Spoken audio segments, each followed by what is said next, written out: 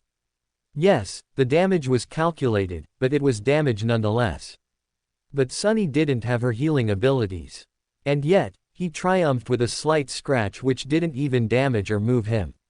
A complete overwhelming victory. Strangely, she felt giddish, slightly envious and impatient. She silently yearned to clash blades with him, going all out with her flames and honed techniques, without holding back.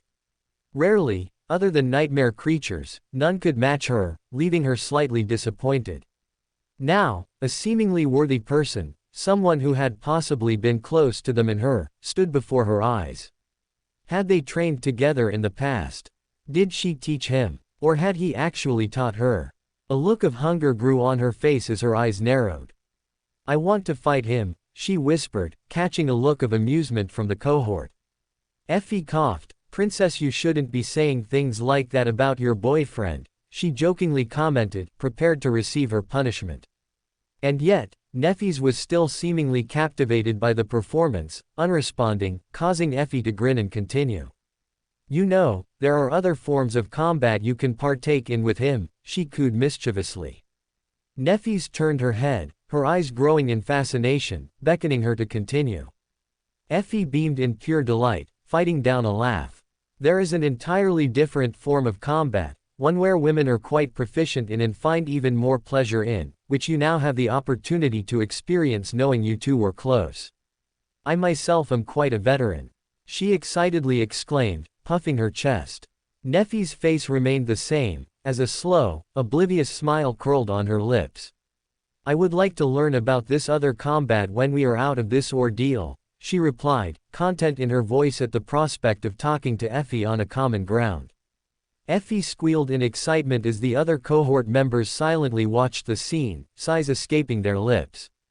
It seemed that the only incorruptible being in existence, God, was about to succumb to a different type of corruption.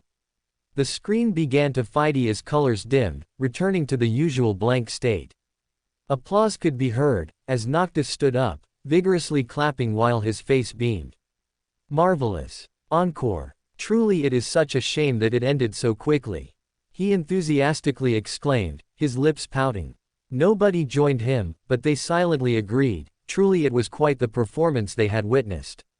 His battle art is quite unique, Morgan mumbled, similar to Neffes, also going over countless scenarios in her mind.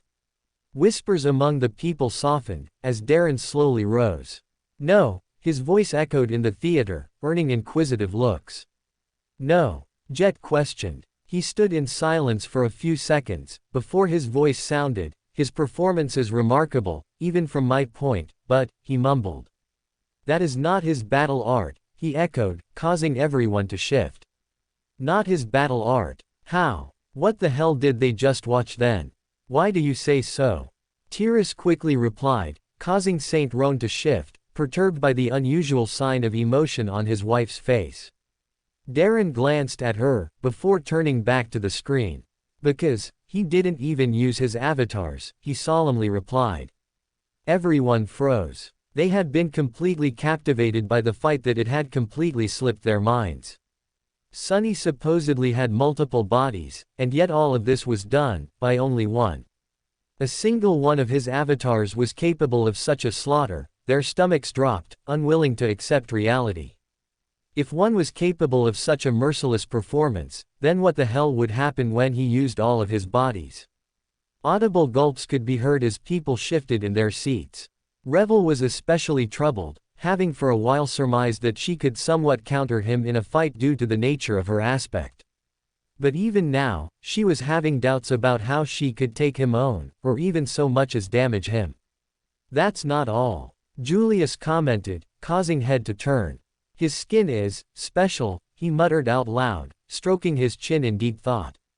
Effie coughed. Well, yes, it does indeed have a unique porcelain allure to it, but I don't see anything too eye-catching otherwise, she stammered with an awkward smile. Julius stared at he blankly. I mean the nature about how he didn't bleed from the cut he received, he sadly flatly in confusion tilting his head. Effie froze, realizing what she had just said as Yes looked at her in amusement. Thankfully, he continued. Additionally, when he leapt down, he didn't even brace his legs upon impact. Even with the biological qualities of a transcendent, it is impossible for one to do so unless their bones are far stronger than any known material, he commented. Luster rose in protest. But doesn't his aspect have something to do with creating bodies and shadows?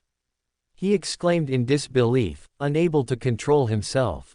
An attribute? Morgan questioned, her tone growing dark. How can such a thing exist? That's just a cheat. Kai exclaimed in disbelief. Is he even human? Windflower gumbled, her mouth full of popcorn. Head slowly turned to Anank for answers. She shrugged. It is out of my knowledge. If anything, he strangely seems more like a nightmare creature, though I feel guilty calling him such, she replied with a smile. Everyone shuddered. Like a demon, they silently thought in unison. Julius brought his hand up and coughed. We shouldn't lose ourselves in contemplation. It is more than likely that we will learn or see some truth in other viewings, he enthusiastically chimed, earning some blinks and sighs of relief. He paused. We now have 5 more questions, so maybe we can get some answers sparingly. Silence settled, signaling agreement as Julius smiled and turned towards the screen. Is Sunny human? He questioned, as everyone leaned forward in anticipation. The screen didn't respond, as eyes dropped in disappointment. Julius frowned, adjusting his glasses. Is Sunny a demon? He said in a serious tone. Everyone held their breaths as the screen changed, shifting words, until finally, it changed back to a blank slate. Disappointed gasps rang out. Is this thing busted or something? Effie groaned in annoyance. Maybe he's something else, Neffys commented, earning a look of intrigue from Mordred, as others shuddered in imagination. Julius stroked his chin in thought, before raising his head. Are the unique qualities of his body from changes that we will have the chance of witnessing? He said slowly. The screen blinked. Yes. So something did happen to him for his body to have such peculiarities. Julius smiled before turning around to face the audience. Well, that's all from this old man, have it? He chuckled, slowly lowering himself. Eyes darted, seemingly in consideration on what and who should ask the next question. Darren rose, turning his head side to side, as if asking if anyone objected. Nobody said a word. Does he have a battle art?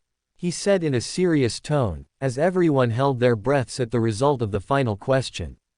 Incomplete. Eyes bulged, as fists tightened.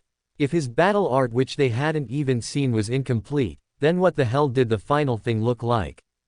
Could anyone even muster the will to stand before such a completed art? Lips quivered in prospect at what the final form could possibly look like and be capable of. He already possessed knowledge of a sorcery capable of rivaling the gods. And now, he also possibly had a battle art that could let him hold his ground against such. It was too much. Uncle Sunny strong like me. Ling happily cheered, pumping his fists in the air. Slowly people lowered themselves into their seats, out of breath. Saint Tyrus, Roan, please just summon your daughter so I can distract myself. Jest muttered as he rubbed his temples, for once, a rare lack of humor on his face. They silently nodded as they rose and made their way down the aisles, approaching the front. Wait! A voice resounded from the top, belonging to Seishan. Tyrus and Roan froze, as their eyes narrowed, threatening her not to interfere. Seishan smiled. You may want to be ready to calm her, her voice enchanting, an apologetic smile on her face. Who knows how she'll react when she sees us, she said in a careful tone. Tyrus and Roan nodded silently, before making their way to the front.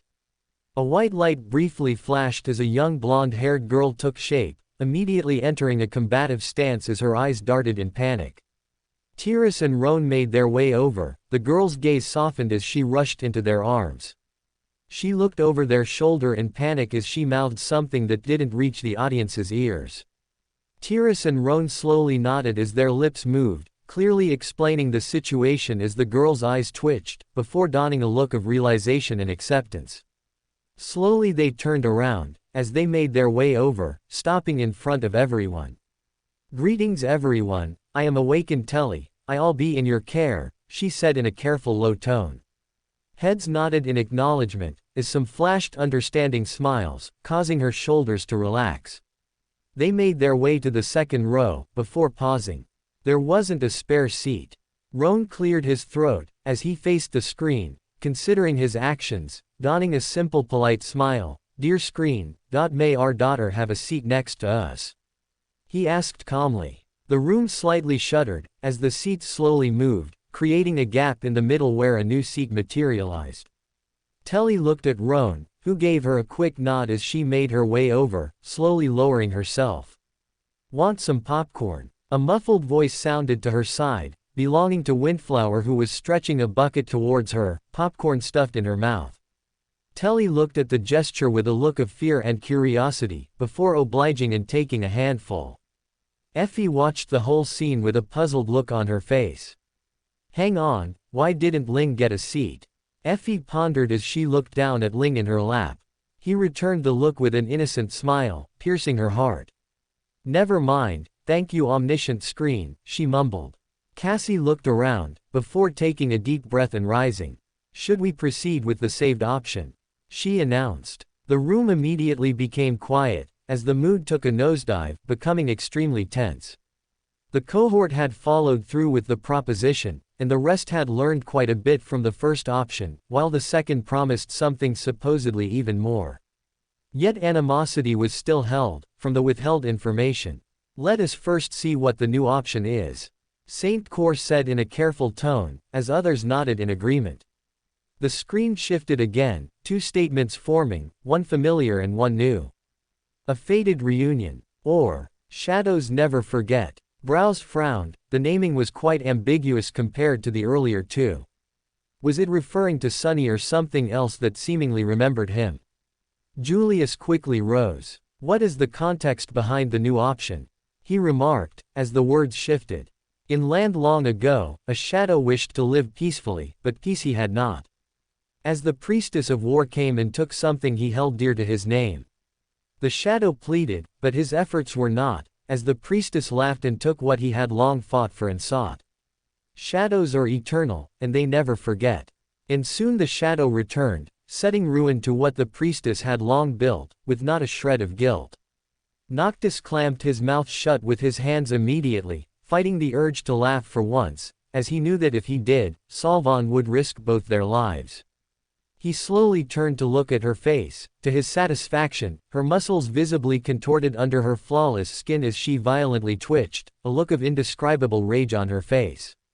Feeling his gaze, she slowly turned to Nositz, a look of carefully crafted pure innocence and confusion on his face. Her lips twitched. Not a word, cur, she hissed with an almost physical venom. Noctis tilted his head. I didn't say anything, he chimed silently, leaning back and happily throwing popcorn into his mouth.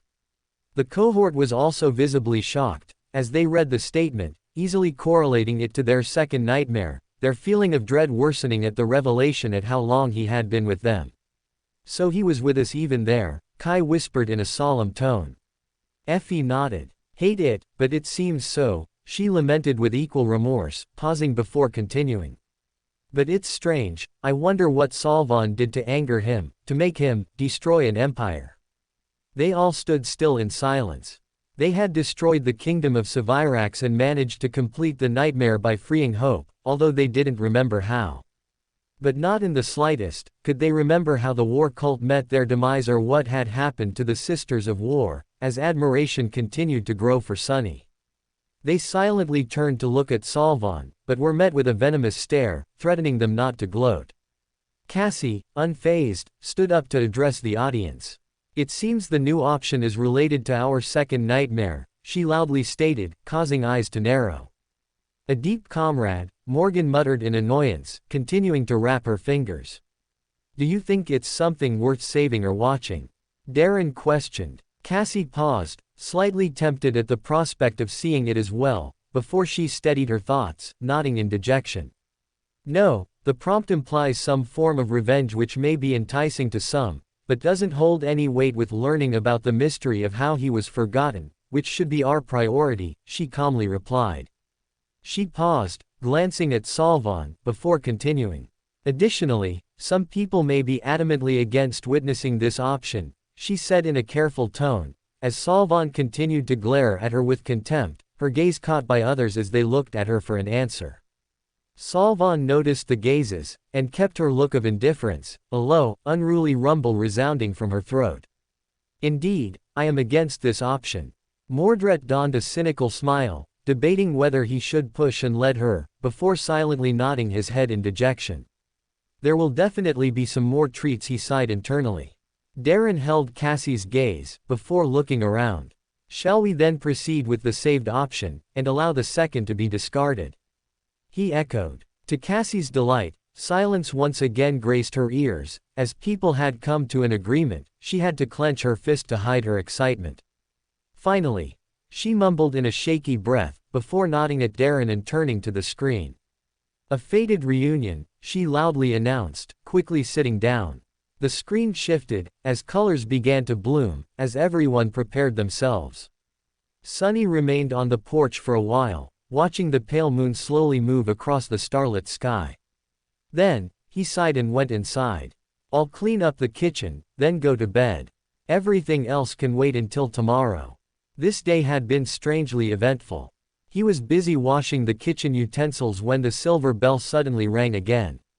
Surprised at the appearance of a late customer, Sunny raised an eyebrow and walked into the dining hall. "I'm sorry, but we are about to close." The words died on his lips. Everyone stirred at his actions, tense. They had witnessed Sunny do insane things, and yet, this was the first time he had shown signs of fear. Fists clenched, as people leaned forward, wanting to see who had sparked such a reaction. "Who the hell would put him so on edge?" Rain muttered in fear. Her ramble caught the attention of some, as gazes moved towards Mordred. He looked side to side, shrugging his shoulders. "What? He might be a friend," he said in a cheery tone. The air vibrated, as glares became dangerous, but Mordred remained unmoved. Effie rose to yell at him, but a sudden movement caught her and everyone else's eye.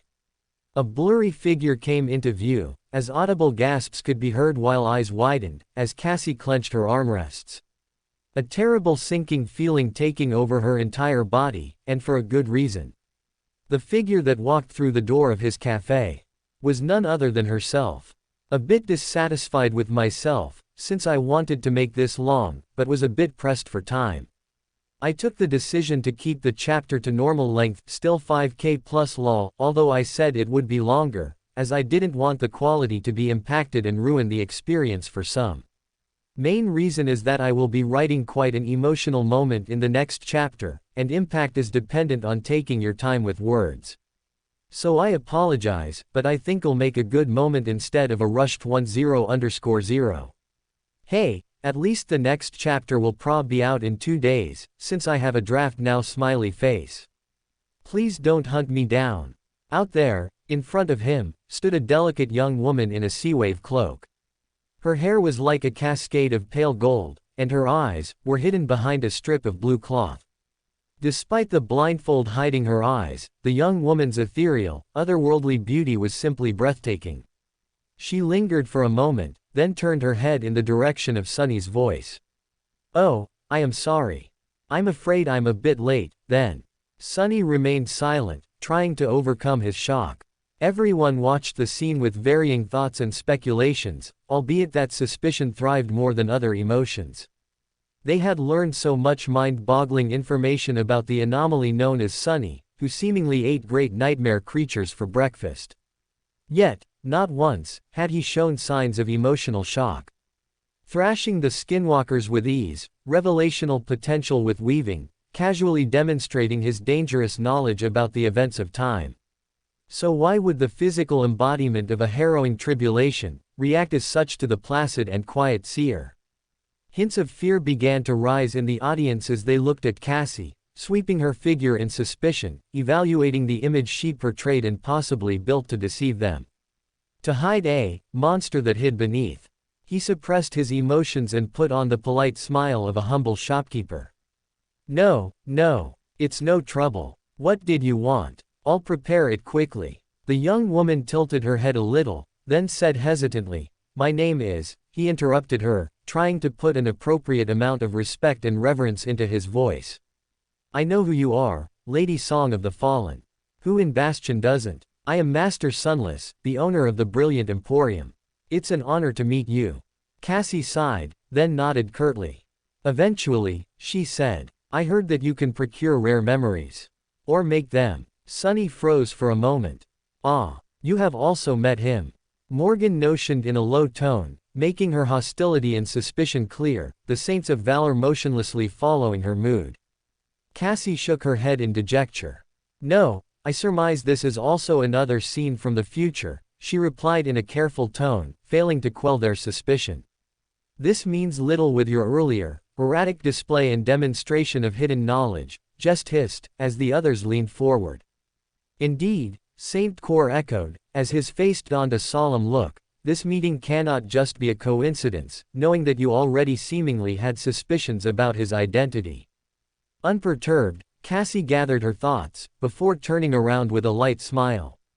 Your thought process is sharp, but still denies the fact that this is a future event which I have no idea of the development or the initiation of, she replied smoothly. A snort of dejection sounded from the top row. Quite hypocritical for a seer, I'd say, Lonesome Howl mocked, as the Blood Sisters nodded and looked back at Cassie for a response. My gaze has fallen on him thrice, but I had never thought nor planned to meet him in time, she said slowly. Jest laughed. And yet you did. Truly you are like a dog to fate, although you make yourself not to be one. He chortled with a sinister smile. The air seemed to freeze as Cassie stared at him silently for a lengthy amount of time, long past what could be considered social, causing Jest to feel a growing sense of unease as his eyes slightly twitched.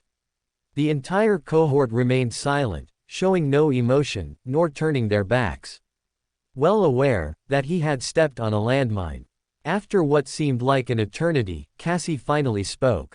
Kindly never say anything related to such topics, Jest of Valor, she murmured in a low flat tone, an unusual lack of hostility.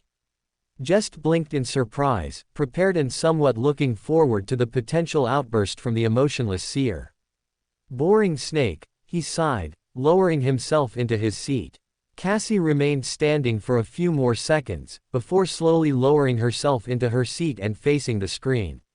Neffys spared a glance at her, but found nothing amiss on her devoid face, slowly moving her eyes down until they landed on her hands.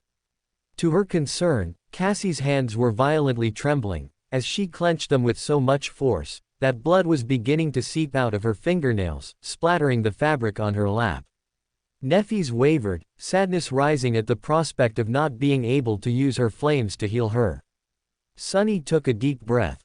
Are you interested in commissioning a memory, my lady? She nodded again. In a way. He smiled. Now, he was in familiar territory. Great. I am sure that you won't be disappointed in my services. Just today, a member of the renowned White Feather clan purchased a memory from our stock. They were extremely satisfied with its quality. Cassie smiled, then shifted slightly as if looking around. That is good to hear. The memory I want you to make must be of the highest quality. Tyrus and Roan looked at each other in confusion for a few seconds, before turning to Telly, a hint of curiosity and parental concern in their eyes. Caught off guard, she slightly blushed as she stammered in panic. I have been aware of Master Sunless for a while, but only out of interest for his abilities to make memories. I was planning on going recently to commission a piece of armor for you, father, her eyes averting from their gaze. Tyrus and Roan looked at each other for a few seconds, using their telepathic abilities that all people gained once becoming parents, seeming to come to a conclusion. Roan slowly turned to Telly, a look of reluctant understanding in his eyes, to her relief. I am happy that you would go out of your way to do such a thing for me, however I hope that was your only reason for frequenting the shop, he said in a low voice. Telly vigorously nodded in agreement, satisfying their suspicions as they looked away. She leaned back with a sigh of relief, having successfully hid the truth, her lips slightly curling. Windflower threw a glance at her, not faltering to disrupt the flow of popcorn into her mouth.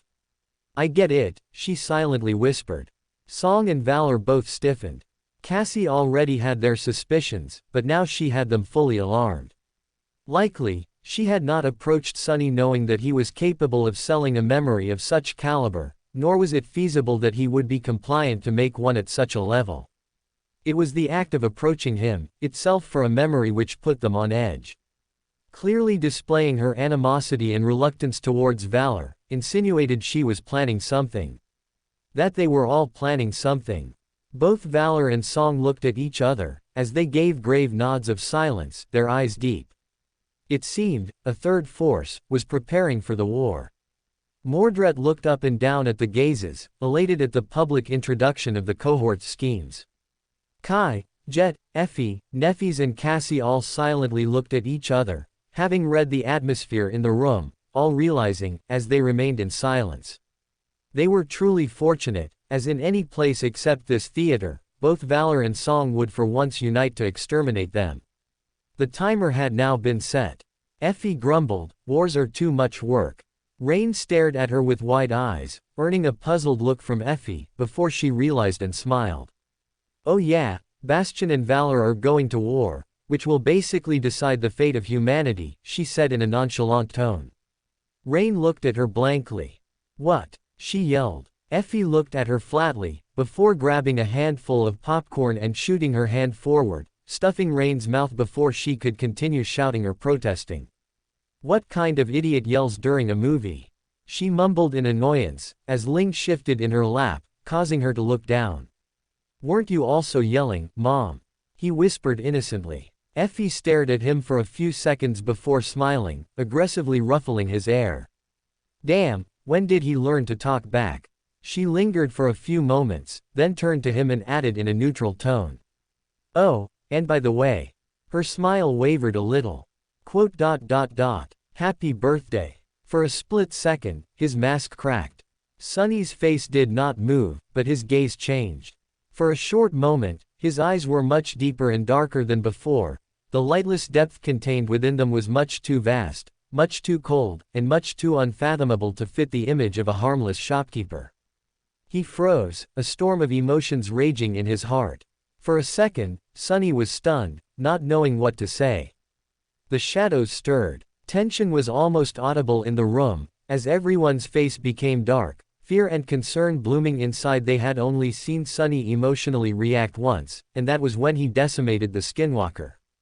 Was the same thing about to happen to Song of Fallen?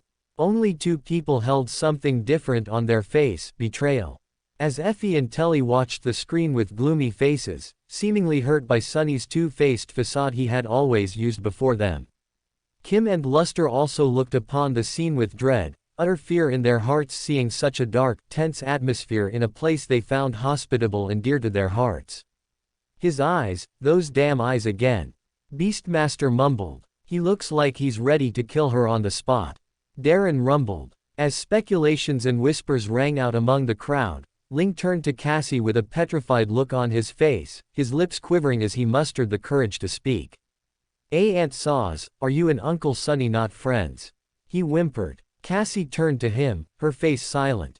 "It's fine, Ling, he's just a bit surprised to see me," she replied in a calm tone, causing his face to soften in belief. Cassie once again watched as her finger violently twitched with its own will, the sinking feeling in her stomach deepening, an indescribable pain growing. Her face darkened as her lips dropped. "I wonder what we were," she questioned in silence. As she did, her intuition once again burned, adamantly screaming against it, causing her to shudder. Her body seemed to violently reject wanting to know the truth, almost telling her that some things were better left buried. "What did I do to him?" she whispered as dark speculations continued to grow. An irrational, but desperate hope had ignited in his chest, trying to burn away his judgment. A hope that anyone remembered him, that Cassie did. The thought of it was both blindingly sweet and ruthlessly painful. Because it was impossible, the fateless attribute, as he had called it, was thorough. So, Sunny discarded that futile hope and hid his rattled state. How had she known that today was his birthday, though? Maybe, just maybe, in that one moment, when that singular word flashed on the screen, everything snapped. After all these years, it had finally come together. The man-shaped void, the corrupted memories, the missing piece. Although she couldn't remember, everything finally fit like a giant puzzle. She had not failed like she had despaired in the tomb of Ariel, she had in fact succeeded. Her success was so grand that it had even affected her. The weapon against fate. Her goal and purpose ever since returning from the forgotten shore, the piece to destroy fate had been forged. It was Sunny, he had become the anomaly, the final weapon. Except that he had been cast aside. Cassie, no matter how hard she tried, couldn't recall having revealed her plan to him, nor having discussed it. A part of her even dreaded that she had misled and tricked him into becoming it. But it didn't matter, as the result was all the same. She had won. And he had been left behind. Like a shadow, vanishing from the world, erased from everyone and everything. He had taken the fall, and lived all this time with it. Alone. Forgotten. Cassie grabbed her mouth as she almost puked at the revelation. Horror and despair beyond her comprehension encompassed her whole body, her blindfold taking a different shade from the tears uncontrollably flowing. Hidden behind her veil, the veil she had placed on herself and lived with. She hated herself. She wanted to die on the spot. Her goal and mission after all this time had only resulted in the despair and pain in another which she strongly assumed was someone close to her. Close to Neffy's. Cassie could only lean forward as she hid her face, not daring to reveal herself to Neffy's and allow her to figure anything out. How could she? How could she go and tell her closest friend and ally that she was the root cause behind their close companion and her possible lover from being forgotten? In this moment, she was truly alone. Just like Sunny. Why'd I even try? I really am just a burden and misfortune to everyone and everything around me, she cried in her lap, although not a soul in existence heard it. Her actions did not go completely unnoticed to everyone, as both Valor and Song gazed upon her miserable state, most with hints of satisfaction and amusement, like spectators in a coliseum. Unaffiliated spectators did not share the same disdain, but instead sparingly looked at her with concern. The cohort spared silent glances at Cassie, but none spoke up, as they had all realized that she had finally learned what she wanted to. She had learned the truth of what she sought after in these 4 years. Neffy's helplessly watched, as her lips contorted into a pained grimace, unfamiliar and scared about how to help her. She hesitated, before slowly lowering her arm onto her shoulder in consolidation. It was the only thing she could do. Thankfully, the moment was pulled away by a figure abruptly standing up, his hand stroking his chin in deep contemplation. "Fateless," he muttered, before turning to the others. "Does anyone have an idea about how he is supposedly fateless?" he questioned, oblivious to the atmosphere. Eyes moved towards Cassie in anticipation, but she didn't respond, still leaned forward, hiding her face. Neffy stood up in her stead as she faced them. "Our companion is troubled right now, and is not fit to answer your questions," she politely replied. Just leaned forward. How coincidental. The porcelain doll finally comes alive, and yet she can't tell us anything. He snarled with pure contempt. Neffy's shot daggers at him as the rest of the cohort turned around, equal mirth in their eyes, seemingly prepared to eviscerate Jest on the spot. "Enough," Morgan rumbled, causing Jest to raise an eyebrow. Although she dejectedly wanted to see Cassie suffer more, knowing that they were possibly planning a revolution. But as the present representative of Valor, she had to hold the name and not allow others to speak out of line with her objectives. Later, first get out, recruit Sunny, get the sister and then proceed. Noctis shifted as he spared a glance at Anank, who returned it, before she rose. "Although I have had my fair experience with fate, it is still an obtuse construct, which only Weaver truly is knowledgeable about. However, all life is precluded from having a fate at birth. To be fateless, as he claims, goes against the laws of existence," she carefully surmised, not too confident herself. "You are suggesting that he did something to possibly break or escape fate?" he replied with intrigue. Anank could only nod in response, causing whispers and wide eyes among the audience. How can a being even escape or break fate? It's a concept, not a physical thing. Luster retorted. His title does call him the bastard son of fate, Darren echoed in a low tone. Bastard son of fate. Indeed it did fit, but it didn't make sense. Taking Jest's terrible formulated point earlier into account, nobody would have remembered him to give him such a title, which led more to the idea that they were self-proclaimed. But nobody dared object to his titles if they were self-given, they had seen what he was capable of. However, from what they had divulged, it was unlike his character to give himself such a snobby image. Meaning that it was highly more plausible that someone else or something else had done so. And if so, when was this? Even more, would they get to see it?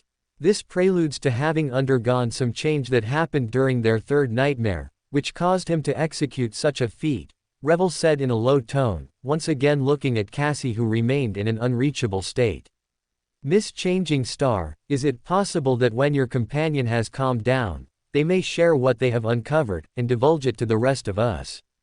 Noctis pondered in a voice in anticipation. Nefis slowly turned to Cassie, who had slightly calmed down, but not fully. She managed to control herself enough to nod her head slightly, notioning her agreement.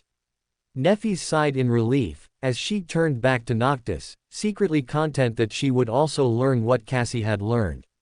She is doing better, but needs some time to properly gather her thoughts. She will share what she has realized after the long-lost piece of history, which we have already planned to view after this, she calmly replied. Cold gazes stared at her in response, expressing their contempt, but nothing further, as silence remained. The screen sensed the awkward atmosphere, and shifted. Come to think of it. He had not noticed it immediately, but Cassie looked a little strange. How could he describe it? She seemed a little haggard. Of course, a stranger would not have noticed, blinded by the stunning beauty of the blind seer. But to Sunny, she looked out of sorts.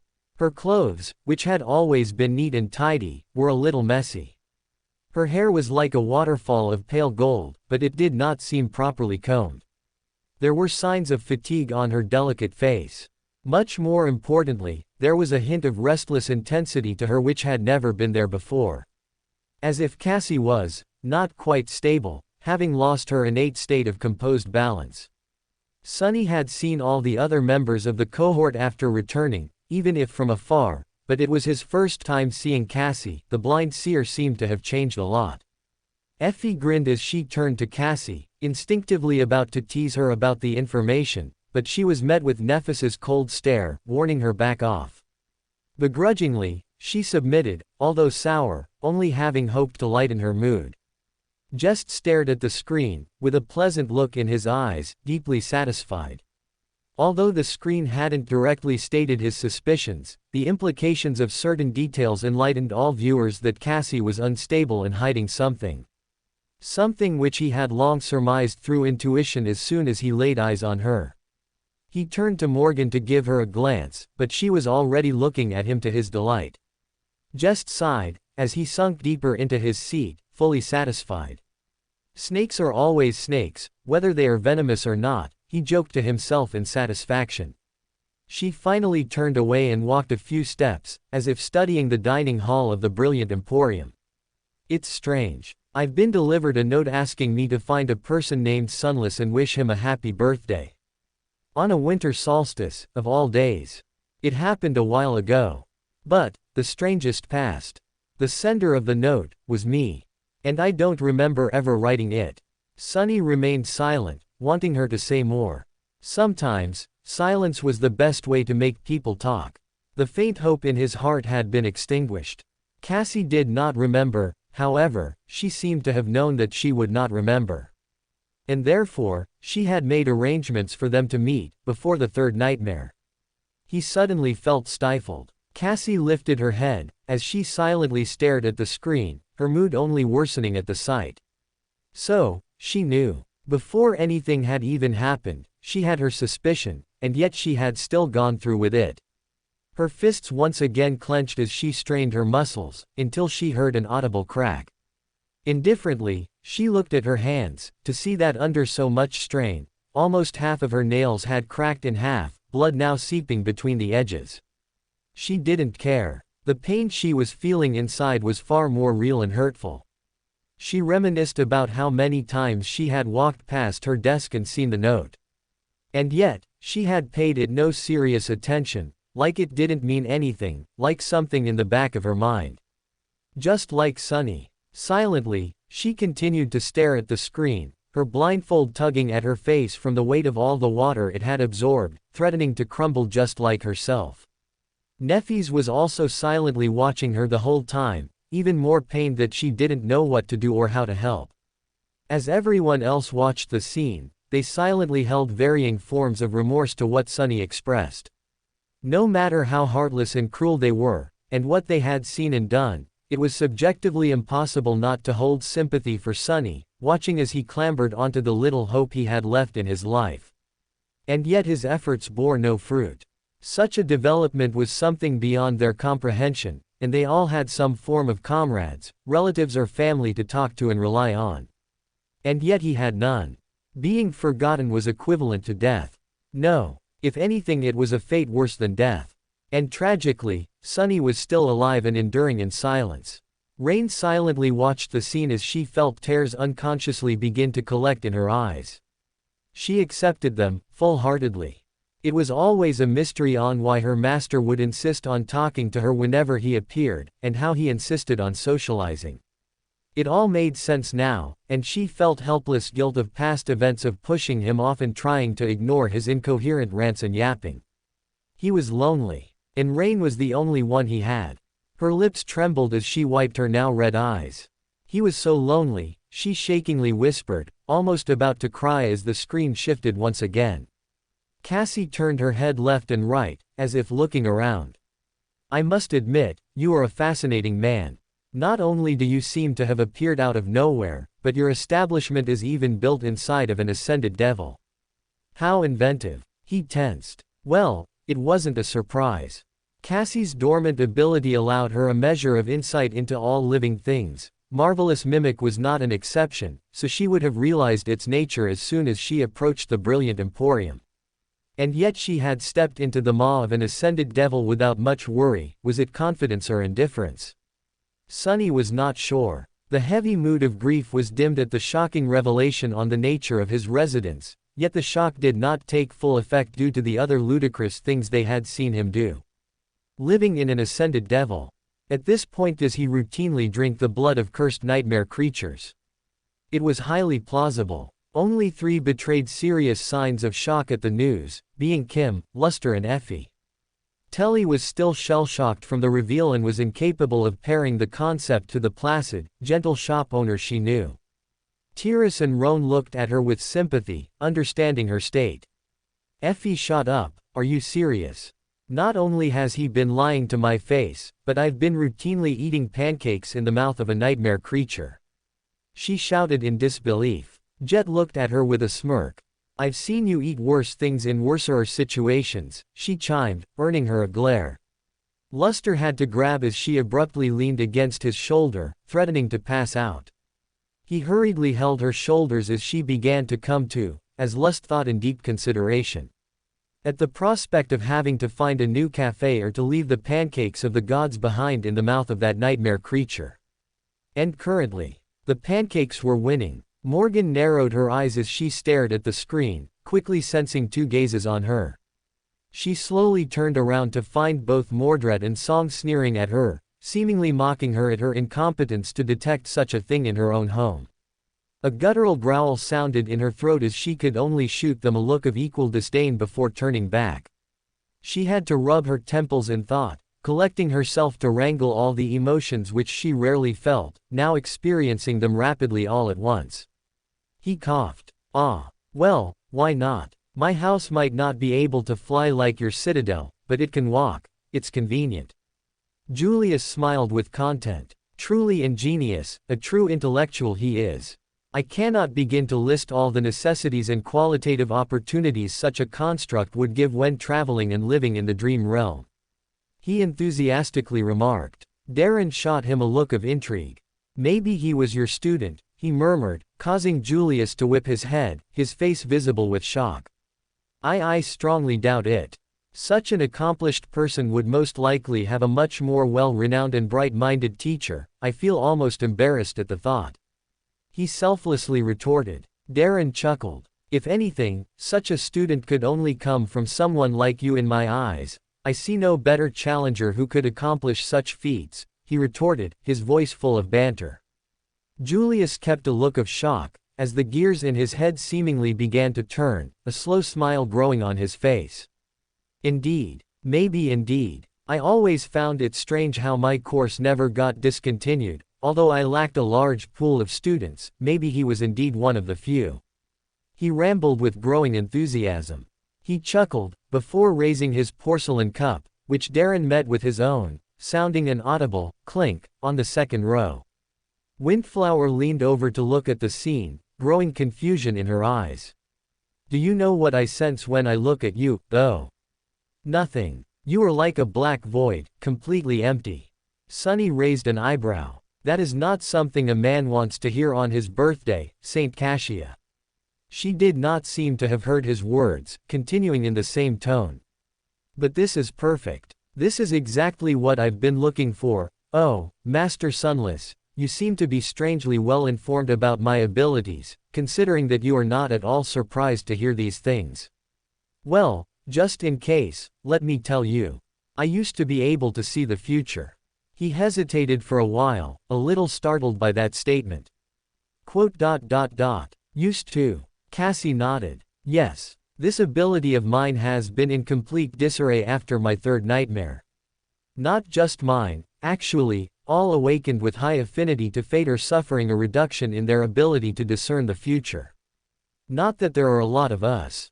It is almost as if fate itself has been thrown into chaos. Jest stroked his chin, a rare look of content on his face since the past few minutes. I will give it to him. His jokes are not bad. But they do need a bit more spaz if I do say so myself, he mumbled in deep thought. Gilead turned his head, his face stone.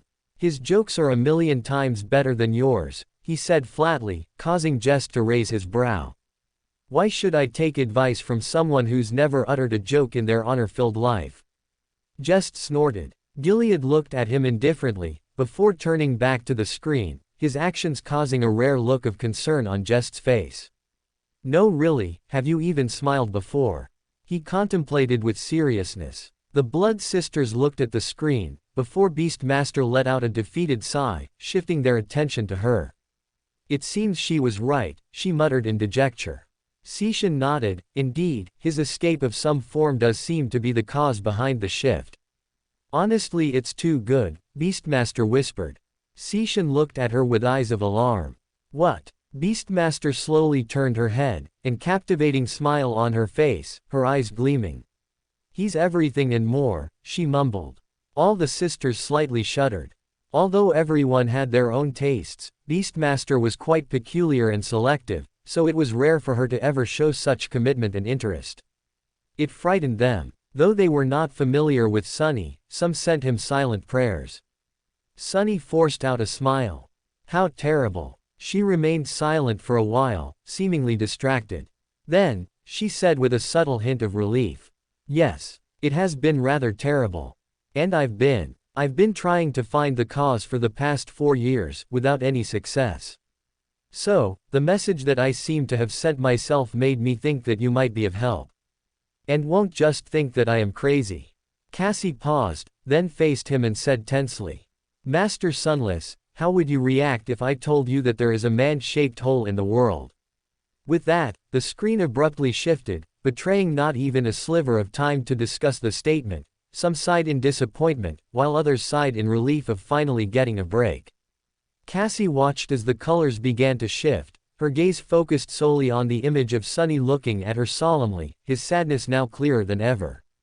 Her lips trembled. I'm sorry, she whispered. Abruptly she shifted, a weird feeling in her body as her lips twitched. It was déjà vu, her intuition booming that this had happened before. Cassie couldn't control herself as her lips curled into a self-dejecting smile of depravity, in disbelief with herself, like she was a spectator in her own body. It seemed that she had already hurt him in the past, and her body also remembered. And yet he looked at her with eyes of hope and remorse. Not a sliver of anger. Her mask cracked, and she began to sob. I. Gods have done this before, I'm so, oh my god, what have I done? She silently whimpered, as the colors shifted and she was engulfed in darkness, before the usual bright white glare met everyone. Nefis stared at her silently, opening her mouth to ask her, but no noise came out as she contemplated what to do. Hopelessly, she stood seated, before turning to Anank for help. Anank met her gaze with a warm sympathetic smile. Give her time, only time will tell, she whispered, before continuing. In the meantime, it is best to move on to the second reward we can see now. It may give us answers which your friend cannot give now, her melodious voice filled with comfort and hope. Neffy smiled, a warm feeling in her body as she turned and stood up. I think that we should now move on to the second reward, in hopes of finding some answers, she announced. Morgan's eyes narrowed. And why can't we directly get some answers from your friend who is hiding secrets, she hissed, causing glares to focus in agreement. She still needs time to collect her thoughts. Also, it seems like some others may need some time as well, she said calmly, looking at the cohort and Rain, before facing the audience. Cassie abruptly rose, catching the cohort off guard as she silently looked at Neffy's, a warm smile on her face. I'm doing better, and I also agree that we should see the second option first. I think it will answer even more questions which I don't even know, she said loudly, her voice still shaky. Silence hung, as people thought audibly. Indeed, let us at least see the options first. I am quite honestly dying to see what the second reward is, though I'm incapable of dying, Noctis laughed, causing a few looks of confusion. Darren nodded in acknowledgement. Let us see what it is, he echoed. The screen blinked once again. Please choose your reward. Summon a member to the audience. Or, a piece of long-lost history. Neffy's turned to the audience for any objections, but nobody spoke, some nodding in approval. She sighed, clearing her throat. The second reward, she boomed. The screen began to shift, words moving as two new statements began to form.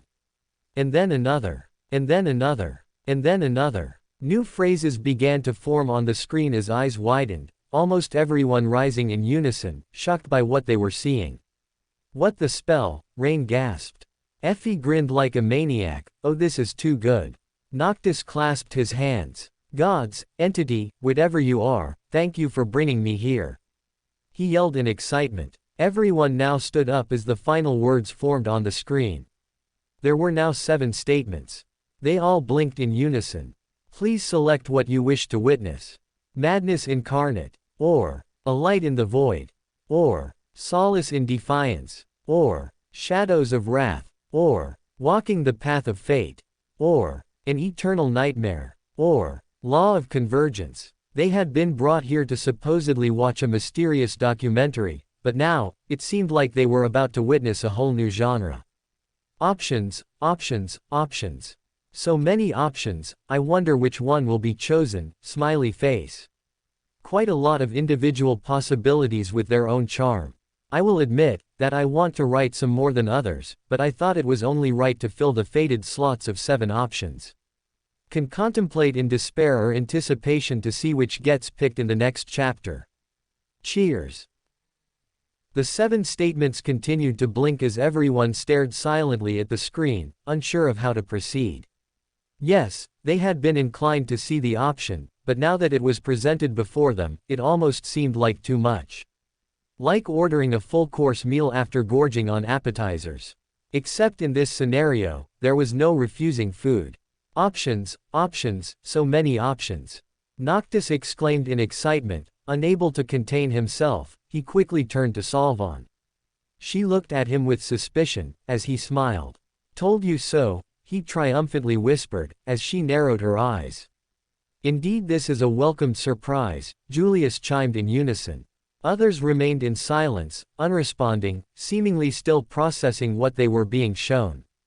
Although they didn't know what each option pertained to, or what selecting it would even do, the statements themselves held presence behind them. Mundane or awakened, everyone was affected by the flashing statements, as if they were looking down on them. Some were unfortunately more affected by others due to their status. Kim and Luster both leaned back, lightheaded from the information, unsure whether to feel impressed or betrayed by the revelation. Telly was coping by indulging herself with popcorn from Windflower, to numb her senses.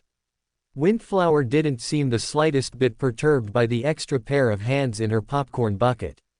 In fact, she was secretly delighted to have formed a new ally, with a common ground in appreciating the sacred food.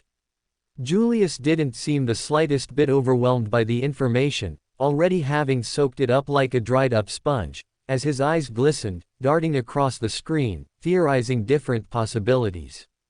That left Rain, who couldn't really describe how she felt. In her mind, she was chaotically recalling all her masters, no, her brother's ramblings about his past, which she had pushed out of her mind.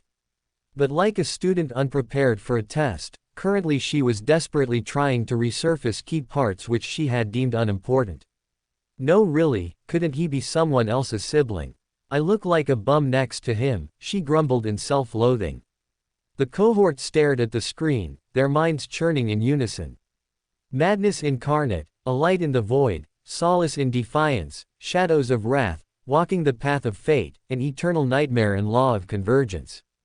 Effie whistled in amusement. Princess, princess. I must say, you have snagged yourself quite the man. Truly his name in the game is to impress. Neffys looked at her with a blank face, a hint of confusion growing. We don't even know the context behind the options, she questioned, causing Effie to roll her eyes and snort. Really? Are you getting self-conscious or something? The implication is quite clear, your stylish doll has done quite a few impressive feats in his time. She mischievously cooed. Neffys betrayed no look of annoyance or irritation at Effie's goading, her mind still worrying over the context behind what the options meant. To her dismay, they were too ambiguous, no clear answer came to her head. Or maybe it was clear, but she couldn't hold form of it because she had forgotten. Her stomach once again dropped at the prospect. Hidden from the world, deep inside, there was a rare but faint spark of anticipation and excitement, one could say childish, at the idea of what her and Sunny had possibly been. Or maybe would be. I want to meet him, she whispered. Effie turned her head, having caught ear of the whisper, her face comical. What was that? She hummed, leaning towards Neffys as she fluttered her eyelashes. Neffys stared at her with annoyance, as she pressed her hand against Effie's face, pushing her away. Effie didn't resist, but huffed in dejection, slumping back as she play-fought with Ling. How did you get such a fine specimen before me with an attitude like that? Did you make him your slave or something? She grumbled in annoyance. Neffys shuddered, as her heart sank, an alien feeling of dread spreading through her body as her eyes widened, something briefly flashing in her mind. A memory, of a pair of eyes, covered with blood and grime, a look of pure despair and sadness. But in the next second, it was already gone and she couldn't recall it. What reaction was that? She contemplated with horror, confused with her own body. She shook her head to shake off the unease, turning to Cassie for her opinion. Cassie sensed her gaze, as she turned to meet Neffys. What do you think? Cassie stared at her blankly. I don't even know what they mean, she said flatly. Neffys stared, her masterfully crafted poker face she had honed, perfectly hiding the embarrassment she was feeling. Unwilling to let her agitation grow, she took a deep breath before turning to look at Julius, signaling him to intervene. He met her gaze as he coughed, calling everyone's attention. I can imagine that everyone is having their own fun with theorizing what each option could mean, but I think it would be nice to start using questions to make the options more clear. Any objections? He echoed, looking around. Everyone held his gaze as they remained silent, some nodding. He smiled, nodding before turning to the screen. May we know the context behind each of these choices? He carefully worded. The screen began to shift, new smaller subtexts forming in place of each option. In a long-forgotten tomb, 7 entered, filled with hope. But that hope was short-lived, just as their lives, before they realized it was all a lie. Yet one remembered, corrupted and broken. They moved forward alone, despair and madness in desperation to go home. Or, cast away from existence, a lone shadow braved the depths of the abyss, prying into the secrets the gods had hidden. The sun god met such curiosity with his eternal wrath. Yet the shadow did not yield, instead it laughed, as it took all the gods' wrath, following its long-destined path. Or, in a forsaken land, all will find peace, in the land of shadows, where one will finally sleep. In a time long forgotten, in a world destined for ruin, 2 slaves met, and will meet again. They say the dead tell no tales, but these 2 slaves laugh at death in solace. One loved, one hated. Or, 2 shadows, their surroundings cold, yet not enough to dim the fire inside. Consumed by wrath, these two beings battled amidst a song of fire and ice, destroying everything in their path. From different origins they came, yet one destination awaits. One must take it all, devouring the other in its wake. Or, on this forsaken land, three were destined to fall, as fate had governed so. However, its child refused to submit, instead, slaughtering and taking what rightfully belonged. Freedom he attained, unaware of the new chains he placed on himself. Or, in a harrowing nightmare, two beings refused to yield. They battled across time, witnessing the rise and fall of kingdoms and the change of times. Around them the world kneeled to change, while neither refused to submit. So in the end, the nightmare did. Or, in this world, there are many lies. Yet one thing is certain, and that is blood never lies. What converges will separate, and what separates will eventually meet. In this doomed kingdom, two prisoners will be set free, both its creator and destroyer. Despite their positions, these two are fated to meet. Once again, the audience was plunged into a silent shock. Surviving the wrath of the gods. Land of the dead. Stealing from fate. Destroying a kingdom. Fighting across time. It felt unreal. No, it was completely unreal. They couldn't accept such an existence, it put their own to shame in comparison. Never mind, I don't think you deserve him, princess, Effie mumbled, her eyes still glued to the screen. Neffy's didn't reply, as she also stared at the screen with hidden shock. Everyone was momentarily brought back to reality by the sounds of clapping from two sources. It was Julius and Noctis. Spectacular. You know how to rile an audience, you devilish screen. My, if Sonny were here I'd give him a kiss on the cheek. He laughed in pure ecstasy. Truly. This revolutionary information opens a whole new world. Just thinking about all the possibilities and reports I could write has this old dog fired up. He chimed with equal enthusiasm. You know the context behind these choices? Morgan questioned with rare anticipation, causing everyone's eyes to twinkle. Noctis paused and reluctantly shook his head to everyone's despair. Alas, I do not have an idea about every option, he slowly replied, causing people to sigh in disappointment. But, I do recognize two of the statements. He continued. Go on, Solvon replied, earning a rare look of puzzlement from Noctis, unfamiliar with a look of non-aggression on the priestess's face. He coughed. Firstly, the second option suggests that this madman ventured into the abyss and survived the sun god's flames, discovering hidden secrets. Neffys raised an eyebrow in curiosity. Sun god's flames? She questioned. Noctis nodded. Indeed, if this is in the region one presume, the abyss is the result of the wrath of the sun god who brought down his fist on the land, shattering it. His flames eternally reside at the bottom, incinerating everything that graces them. You suggest that he survived the wrath of the sun god? Darren boomed in a serious tone. Yes, Noctis replied with a smile. I can vouch, personally I have not ventured into the abyss and seen the flames myself, but explorers who did never returned, Solvon replied. What about the second option then? Saint Core pushed. Noctis smiled, continuing. The other is a bit more ambiguous than the first, but suggests that he was someone's prisoner, but then managed to escape and get revenge on his captor, he slowly replied, side-eyeing Solvon. She rolled her eyes in annoyance, standing up to speak. Yes, it would seem that he was a prisoner of mine, but ended up escaping, she dejectedly sighed, causing glares of suspicion. She remained indifferent, not continuing. What about the last part then? Cassie questioned as she faced Noctis. He paused, clearly deep in thought, before slowly gathering his words. That, my dear, is the part one find hard to believe. It suggests that he met a demon, Hope, who was imprisoned by the gods, he carefully replied. Eyes widened. Though Sonny had been connected to Weaver, possessed his blessing and had possibly met him. It had never crossed their minds that he would have met any other demon. Was he part of some giant secret family? Meeting a demon. Just choked in disbelief. What the hell even happened between them? Revel muttered in deep thought. Cassie, Jet, Effie and Kai once again gave each other a look, as Neffys noticed it, turning to Cassie for answers. It would seem that he might have been the person that conquered our second nightmare, she said in a low tone. Mordred noticed and smiled. What was that song of Fallen? Something about conquering your second nightmare. He loudly cooed, causing everyone to shift their gazes onto her. The cohort glared daggers at him, but that was all they could do.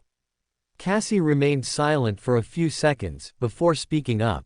Yes, it would seem that Sunny did something that involved hope, resultantly conquering our second nightmare, she said in a venomous tone.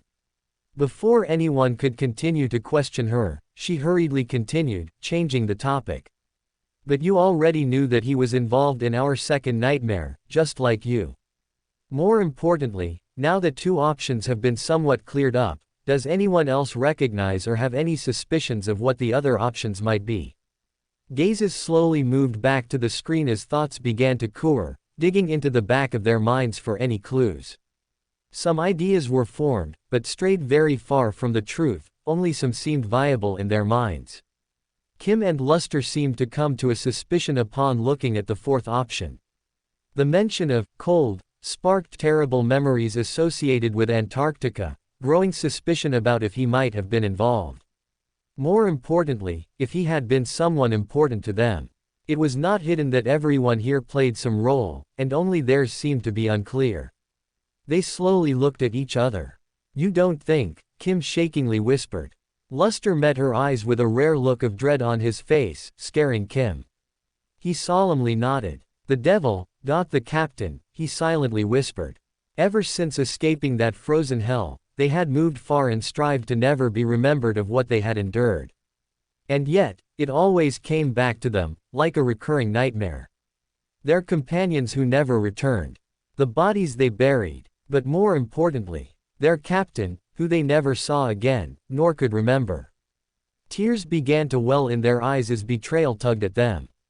So many times, they had unknowingly visited his shop, and yet not once had he tried to tell them. Luster rubbed Kim's shoulders in comfort as she wiped her eyes. He had his reasons, he reassuringly whispered, as Kim shakingly nodded in reluctant agreement. She hid her face in her palms, unable to control her expression. Heads turned around in search of answers, but everyone seemed to be equally lost with what the others could allude to. Although some silently stared at the first, aware that it once again involved something in the cohort's third nightmare. But those obvious questions could come second. Hell, I wanna see the fifth and sixth, it sounds like some hell of a fight. She exclaimed. Truly, fighting through time is quite an irresistible tease, Beastmaster cooed, causing Effie to shoot her a glare. What about the other one? Morgan questioned. Nobody answered, as both Kim and Luster nervously exchanged glances, gulping. Darren rose. Assuming it is a fight of sorts, then that leaves the two most mysterious. The one, where he somehow slaughtered and claimed something related to fate, and quite possibly the most intriguing, the mention of two slaves, he echoed. Two slaves. The words boomed in the theater. Who was this mysterious figure that seemingly had a close connection to Sunny, who also shared the title of slave? More importantly, why did they seem to be somewhat close? Their curiosity was internally tearing them apart. Sunny had referred to himself somewhat as a slave, but never once mentioned someone else as a slave. The idea that he had a potential rival of similar power was tantalizing to say the least. Most moved out of everyone was Mordred.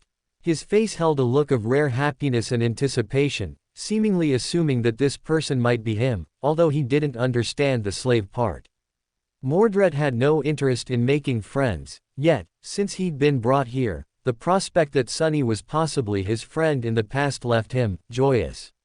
His personality was quite amusing and his potential was alluring. Julius coughed. I agree, it was quite intriguing. The description details that they share a long history, yet I fail to understand what it means by land of shadows, he rambled. Noctis smiled. I'm assuming this means the Shadow Realm, or promptly known as the Land of the Dead, he nonchalantly replied. Julius's eyes gleamed, unable to hide his grin. Marvelous, he exclaimed. How does one even meet in the land of the dead? Don't you naturally go there when you're, dead? Jet commented in a confused tone. Noctis tilted his head. How would I know? You should go ask the heir of death, himself. He laughed. Heir of death, the title hung in the air. But then why would one who is loved, by death, be so closely related to one who is hated? She pressed. Noctis scoffed in annoyance. Questions. You ask like I'm some wise grandpa. While I am old enough to qualify as one, I hardly share the looks. Pester someone else. He groaned while slumping back. Could it be another person related to him? Like a sibling? Revel notioned. Possibly, although it would seem like they drew the short end of the straw. Just chuckled. People slowly started to realize what he had said, as they looked at Rain. She shuddered at the feeling of all the gazes, as she continued to stare at the screen in shock. No way. I have another forgotten sibling who is also related to death. Apart from making me the most inconsiderate sister ever, how come I never got anything related to a god? She nervously scratched her palms, considering the possibility. A sister, brother, younger or older. Why haven't they ever met me once? No way they can be more stingy than master. She rambled in agitation, as the first row looked at her with curiosity. Sensing the growing intensity of the gazes on her back, seemingly poking her with physical force, she turned around with an awkward smile. I have no idea, she said with not an ounce of confidence, suspicion failing to cease. We should prioritize seeing what this option holds then, and possibly even summoning the person here if we get the opportunity, Tiras flatly responded, saving her. Why not clear some things up? We still have 3 questions, assuming we'll save the last for the next viewing contexts, Mordred cheerfully commented. Song and Valor stared at him with suspicion. Although it was in his character to spark chaos, in this situation, he seemed to genuinely want to help, for some odd reason. Julius stood up, having silently been elected as the question's asker. So, with 3 questions available, I say one is used to ask if things can be made clearer while another is used to confirm whether this other slave is related to Sunny or Death, he said with charm. Does anyone have a suggestion for the 3rd question? He pondered while looking around. Eyes narrowed, as thoughts formed, finally an arm raising in the crowd. It belonged to Windflower. Ask if there are any dangers with seeing these options. Some things are dangerous just by looking at them alone. Julius smiled, and nodded, turning to the screen. Ahem, can any further detail be given about the description? He questioned. The screen remained the same, notioning no answer. Some sighs of disappointment rang out, but Julius continued. Is the other slave mentioned in the 3rd option related to Sunny in any way? Words shifted as people leaned forward in anticipation, an answer finally taking form. No. Murmurs rang out. So the mysterious figure wasn't family, but still deeply related to Sunny in some way. The mystery of why they were hated by death gained even more weight. Rain's face relaxed, relieved that she in fact did not have another secretive sibling. Although there was a mix of disappointment in the revelation. Are there any dangers with viewing these options? He finally questioned. One again, the words shifted, to their horror, forming a statement none of them wanted to see. Unknown. Concern and confusion became apparent among the audience. This place, and this entity were at the level of a god, maybe even more. And yet, it was also uncertain about the dangers in the viewing. What could they possibly witness that risked their lives? A nightmare creature? A god or demon's true form? Or something even worse? Well, that was ominous as hell, Kai mumbled. It is expected, such a reward cannot come without equal risk, Darren sighed. It was true. They had been getting ahead of themselves with how much they were gaining. They had not once taken into consideration certain risks present, apart from the warning against violence. But that was conditional, while this new revelation was erratic and unprecedented. Some began to falter at the threat. Was it really worth diving into such mysteries when an unknown danger lurked around the corner? Cassie and Neffys were especially troubled. While others had been enamored by the possible fights and hidden secrets at the level of deities, their focus was more on one of the other statements which hadn't been brought up. Walking the path of fate. While it was enticing regardless, the mention of 3 made them especially anxious, as secretly, although the cohort had felt there was a missing piece, the two of them felt they were missing something more personal. A person who completed both of them. Making the two, three. It seemingly called to both of them, although only one was a seer. They yearned to witness it, however a unanimous decision would have to be made first. Cixin was the first to act. With all the cards on the table, we must now select the winning picks, she said in a hushed tone, the other blood sisters nodding. Some options are more clear than others. A light in the void and law of convergence have been divulged by Lord Noctis, with the most information. Thus, they should be held as later options. Madness incarnate is clearly also related to their third nightmare, though some parts are unclear. Shadows of Wrath and an eternal nightmare are clearly combat related, which is the most enticing as we get to see more of his aspect. And lastly, there is Walking the Path of Fate and Solace in Defiance, holding the most mystery and should be the subsequent priorities, she finished, before looking around. Any objections? She questioned. Silence held. Her points were clear and aligned with what most wanted to see, and it seemed nobody disagreed. All except one person, who had been unusually quiet, now rising. It was Anank. I disagree, she said flatly, causing suspicious gazes. Why? Morgan questioned. Anank looked around, smiling, before taking a deep sigh. While it may be selfish of me, I would kindly ask that we pick Madness Incarnate first, as I feel it holds a connection to the 6 plagues, which I have a personal interest in learning about, she echoed, her tone unusual and dark. The plagues, Beastmaster repeated in confusion. Indeed, while they hold a history, we will likely learn all of it in this option, more specifically the most mysterious of them all, she echoed, her eyes dimming. And who would that be?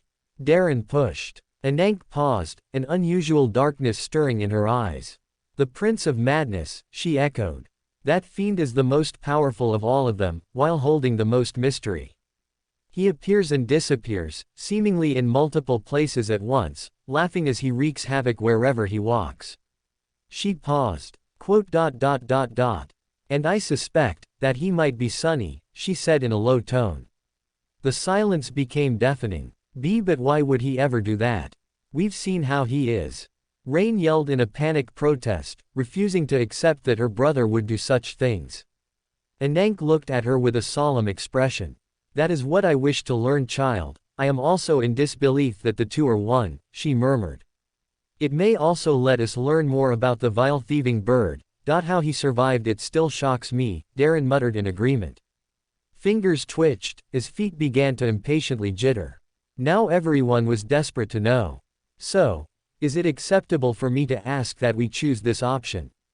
Anank politely asked. Like an arrow, her smile pierced everyone in the room. Not once had they ever felt any animosity or anger towards her. The whole time she had maintained neutrality, supporting all unconditionally like a loving parent. Naturally, they held her in kind regard whether they acknowledged it or not. How could anyone have the heart to refuse such a kind soul? I guess we can go with this option, and then follow with the rest as Lady Cixin recommended, Julius stammered. Indeed, I also think this is the best course, Darren continued. Anank looked around for objections, but was met with none, people returning to their seats to prepare. She smiled, slightly bowing, before turning to the screen. The cohort silently looked at each other. They all also wanted to learn about how Sunny had developed such. Though they knew about their corruption, their success was still a mystery. A mystery that lied hidden, in the Prince of Madness. Madness Incarnate, please, Anank announced, everyone preparing for the screen to change. Except it didn't, as the entire room began to shake. Slowly, the curtains on the walls began to move, almost alive, covering every surface, including the screen until the room was entirely red. Everyone stood shocked as they remained motionless, afraid to move. Suddenly, they began to change. The red slowly dissipated, instead becoming translucent, the room seemingly being transported to another space. One where the ground was flat and covered by a thin layer of water, mist swirling in all directions. Still confused about what was happening, they noticed a figure not far away slowly manifest. There was a silent expanse of still water around him now. The smoke was gone, but a thick mist took its place. It swirled and moved, flowing slowly past the shivering figure of the small spider. Where am I? Sunny took a step and discovered that he could somehow walk on the surface of the water, just like he could within the Soul Sea. Advancing hesitantly, he ventured deeper into the fog. Some time passed, perhaps only a few minutes, perhaps an eternity, and he had lost all sense of direction. There was nothing but mist in the world. Where is this? Effie stammered in fear, Ling now voluntarily hiding underneath her shirt in fear. I don't know, this is supposed to be in the tomb of Ariel, but I've never seen such a place, Cassie said in a disturbed tone. Darren shifted forward. Anank, do you know this place? He questioned as everyone looked at her. Her eyes narrowed. No, this is supposed to be set in the tomb, but I have never seen such a place, she muttered in equal confusion. An illusion? Silent Howl inquired. Possibly, although I've never seen one at such a level nor of this type. Beastmaster muttered in admiration. Eyes widened, moving back to Sunny, as he wandered the mysterious plane. There was nothing but mist in the world. Until something else appeared in the gray void. Sunny trembled. There, ahead of him, something, was sitting on the calm surface of the water, staring down. The figure was dressed in tattered rags, its gaunt body hidden from view. It seemed like a human, or was at least human-shaped. The man's dirty hair was hanging like seaweeds, and his face was hidden from view. A jagged band of dark metal rested on his head like a tarnished crown. Suddenly, Sunny felt cold. The Mad Prince. Everyone stared at the figure with wide eyes. Indeed, it did resemble Sunny, but it was disheveled and off-putting, terrifying compared to the usual Sunny they had seen. But they had taken one terrible thing into account when laying their eyes on this person.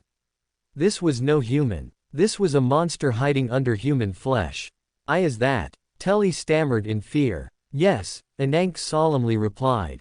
It's him, the Prince of Madness, Death and Despair incarnate, she echoed. But he looks normal.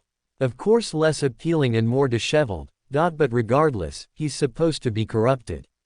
Tentacles and appendages, looking more like a nightmare creature. Not like he climbed out of a garbage can. She complained. Appearances can be deceiving, Mordred once again hummed. Rain stared at the scene, her hands trembling. Her master had sometimes made her feel uneasy, but never directly fearful. But now, that thing before her eyes threatened to effortlessly snuff out her existence, she could feel it in every fiber of her being. It left her petrified, even more when realizing it was a supposed version of her own brother.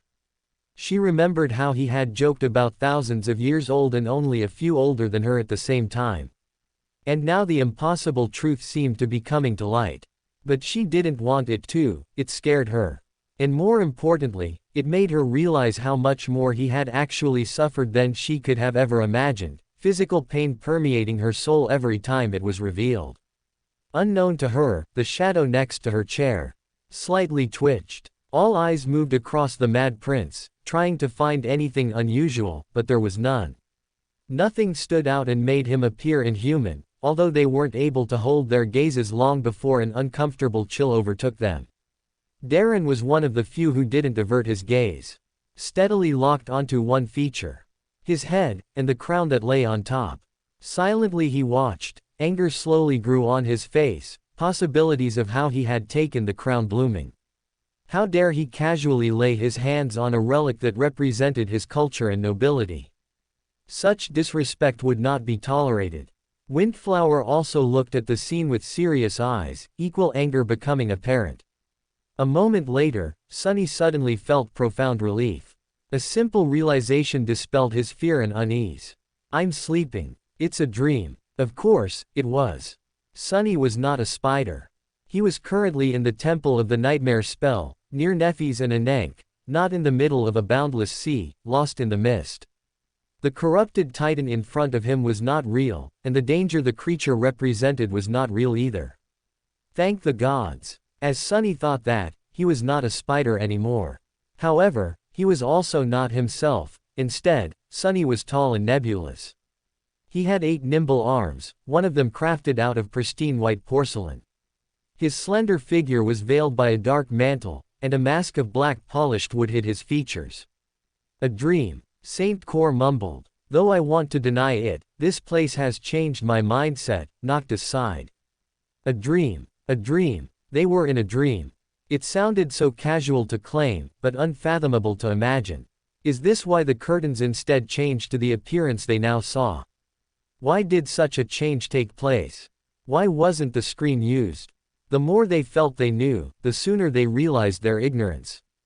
A being at the level of a god was in control after all. Their abilities and potential thrived in a realm incapable of a human from even imagining. So were in his mind. Beastmaster hummed, the blood sister shooting her questionable glances, but not pushing it. Kai looked around in disbelief. A dream? Is that what we're going to focus on? Did you not see him transform into an 8-armed creature? He shouted in disbelief. Eyes narrowed, now focusing on a visage that had seemingly slipped their minds. His transcendent form? Gilead questioned. Possible, Revel followed. Murmurs and whispers began to grow at what the form meant or who it could even be. One seemed to know. It's Weaver, she whispered, her eyes wide. Everyone stopped, slowly turning back to the screen, jaws open. Weaver, Effie yelled. The actual demon of fate is before our eyes. Saint Roan followed up in disbelief. Anank tilted her head. No, it seems like he has assumed his appearance, though I don't know how or why, she mumbled. The words barely met anyone, as they remained glued to the screen. A demon, a real demon was now before their eyes. Though its appearance was not what they expected, the shock was more than enough. A being close to the level of the gods was currently in front of them. And supposedly it was Sunny who had taken his form. Too many questions were born. Uncle Sunny looks funny, Ling giggled. At Ling's remark, some people realized their actions and quickly covered their eyes, prepared to experience a pain beyond their imagination. They had just gazed at a deity, who knew what would happen to their existence. Jaws clenched as muscles tightened, prepared for the worst. Fortunately, nothing happened, as some looked around in confusion and relief. So this thing does indeed filter what we see, Saint Elise said in a careful tone. Morgan nodded. This only makes the possible danger mentioned even more deadly. Everyone shuddered. If gazing at the form of a deity didn't put them in danger, then what had the screen warned against? For some unknown reason, the hunched figure filled Sunny with dread. It was just too familiar. As if sensing a gaze, the tattered man suddenly shifted and slowly raised his head. A dreadful face that seemed like a ghastly mask of countless scars and two dark eyes burning with unfathomable madness revealed themselves, making Sunny take an involuntary step back. Then, a whisper that was like broken glass resounded, scratching at his ears. The Mad Prince whispered, "Who dares dream about me?" Fear. That was the only word that could describe in that moment what everyone felt. No matter what they had all been through and achieved, in this singular moment, it meant naught. Whether religious or not, there is one rule that both atheists and followers could find an agreement in. Do not pry into the secrets of God. And they had broken that taboo, and were now directly staring at one. All they felt was fear. A fear so terrible and deep, their body screamed to run away, and they would have rushed to an exit if there was one. But there was not. They were trapped in this room, separated from this horror by a mere curtain. Fuck run away. Jet yelled. Gods what the hell, Windflower whimpered. Is that even a human? Effie yelled, while Ling uncontrollably shook under her shirt. All the other saints including Darren, had automatically assumed a battle stance, prepared to fight with their life in the next moment. Staring at the screen in anticipation. The next few seconds felt like years, sweat dripping off their hair. As the Prince of Madness moved his head to look up at Sunny's form, his eyes momentarily moved past the audience, causing them to shiver, but only for a second, not even making eye contact. Audible gasps sounded out, as they dropped their stances. Gee gods, I thought he was looking at us, Moonveil said in shaking breath.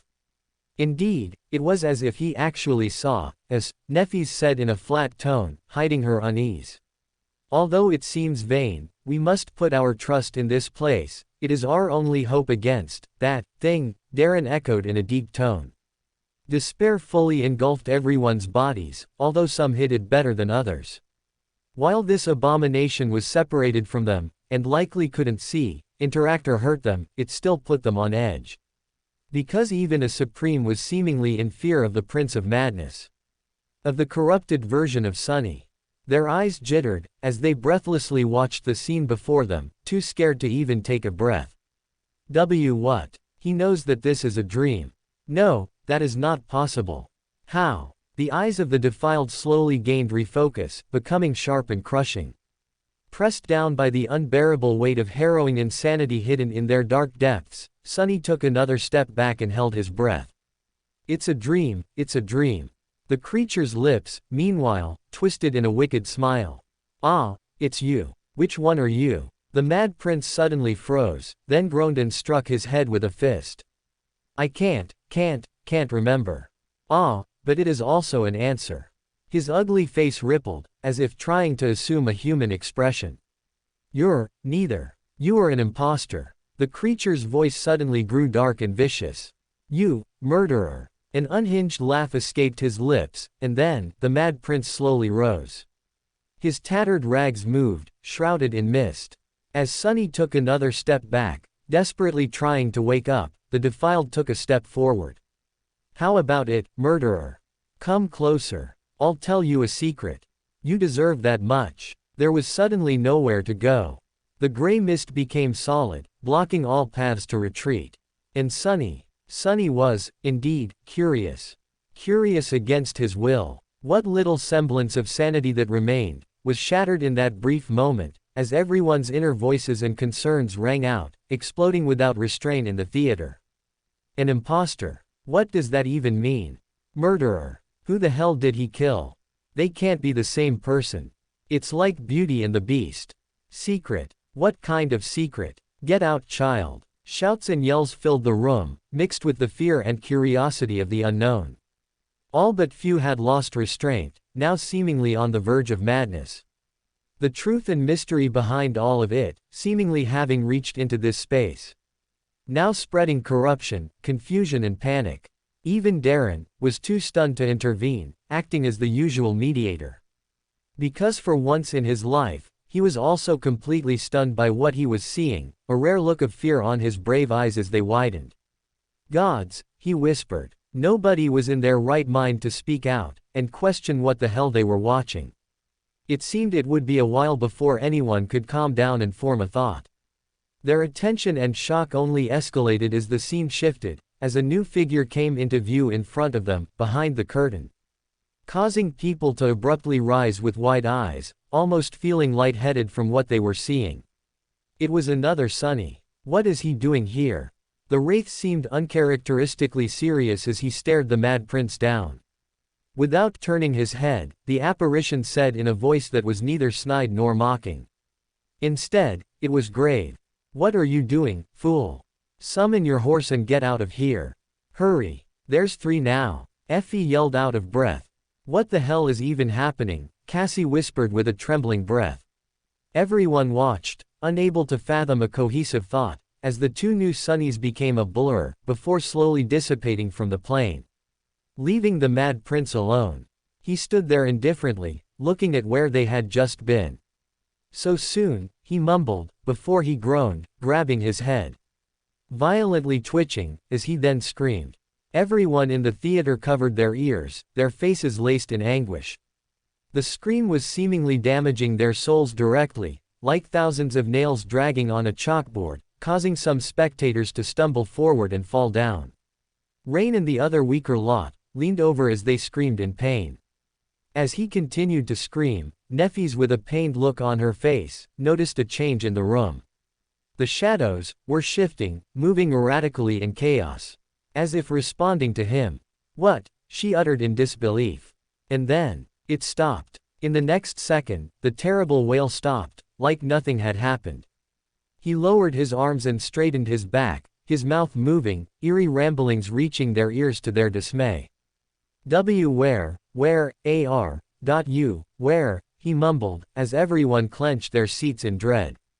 They held their breaths, in fear that even the slightest noise would cause a change and possibly alert him. They leaned back in horror. As before them, the Mad Prince slowly looked around, before turning. Until he looked directly, at the room. At them. He smiled, as he whispered a single statement. I see you. I think G3 would be proud of this cliffhanger. If you love or hate it, you can look at another fanfic author, Sunless, author of School Days, for this development. As he jokingly mentioned that I could maybe have a scene like this. I played it off, but little did he know, that I was already planning on doing so. I won't torture you with this cliffhanger, and will follow up in 2 days. Smiley face. Got quit, a lot of stuff to write, but I look forward to it. I see you. Everyone stood frozen, as each syllable reverberated through the room, despite the two planes being supposedly separated by the curtains.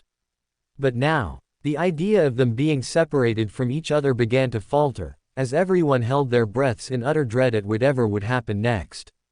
The Mad Prince stood motionless, staring at where they were, as if silently waiting for an answer, yet he received none. A look of perplexion grew on his face, as he raised his foot, taking a few steps closer, leaning forward, his face now inches away from where the curtains supposedly were. Interesting, there is no evidence of any construct, why yet? I can feel a strange group of shadows right here, he whispered, his voice an eerie rustle. Like a child who had found a new toy, a look of amusement that shouldn't exist on such a being, came into fruition. He smiled like a maniac as he took another step forward, threatening to collide with the space, as the spectators leaned back in fear. However, as he took that step, the theater moved, as if responding to the separate dimension. The moment the Mad Prince would seemingly meet the room, it would motionlessly shift parallel in response. Like two ends of the same magnet, they seemed to repel each other. The process continued for a total of 5 steps, before the Mad Prince stopped, realizing something was amiss. He brought his decrepit hand up to his face, stroking it with intrigue. Instead, he now moved around the room. To this act, polar reactions responded.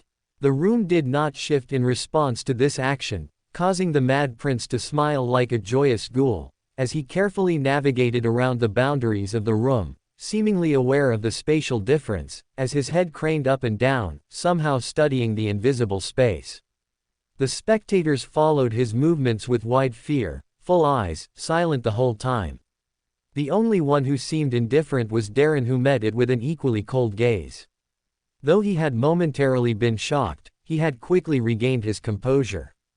It would be contradictory to not do so after having lived so long and fought so many battles. The Mad Prince seemed to sense his piercing gaze, as he momentarily looked in his direction for a few seconds before looking away. Eventually, he completed a full loop around the room, before stopping at the front. D-domain. No, slightly similar to Darren's, but stronger, he erratically mumbled. Slowly, he raised his hand, as his palm clenched, as if trying to grasp something. In the theater, the shadows stirred, as hundreds of shaky 7-fingered hands began to slowly rise. Their forms were fortunately unstable, as most immediately crumbled away. Yet, some persisted. One in particular, which was slowly rising and reaching towards Ling. Effie's eyes widened. Despite the overpowering fear that gripped her, adrenaline began to pump, as her body moved with its own fruition, instinctively responding to the threat present before her child. Her hand flashed, swatting away the shadowy arm, causing it to crumble away, eyes widened in alarm at her action. The Mad Prince smiled, having sensed the response, unfazed by his failure to breach the space. So you were real, he whispered. Get us out. Jet yelled in a panic. Eyes looked around in anticipation of a change, yet none took place to their horror. They remained in place. How crude, the Mad Prince hissed, his face now twitching with agitation. Like a beacon of hope, a figure from the front rose, causing audible gasps, shocked by their bravery to meet such a force. Everyone leaned forward, as if hiding, taking shelter in her towering, yet graceful figure. It was Neffy's. Who else but the embodiment of hope and chivalry could stand against such a tyrannical being? Darren stared at her with hidden admiration, as she took a step forward. "What are your intentions?" she boomed, her voice steadfast. The Mad Prince blinked, seemingly taken aback by the voice he somehow heard, his gaze faltering for a split second, before it regained its usual unsettling aura. "Why? I just want to talk," he croaked, causing shoulders to stiffen. "Why?" Darren boomed. The Mad Prince slowly craned his head up until he locked eyes with Darren, causing the immovable king to flinch. "I get quite lonely, isn't it natural to want to talk to someone other than myself?" he whined. Fear turned to suspicion, as everyone looked at their shadows, scouring to notice any difference in line with his claim, as they feared he was still testing the space. Trying to breach it. Do not believe a word out of that thing's mouth. He is likely still trying to figure out how to get in, Morgan hissed. The Mad Prince craned his head to look at her, causing Morgan to involuntarily stiffen, primitive instinct under the fear of being gazed at by an apex predator.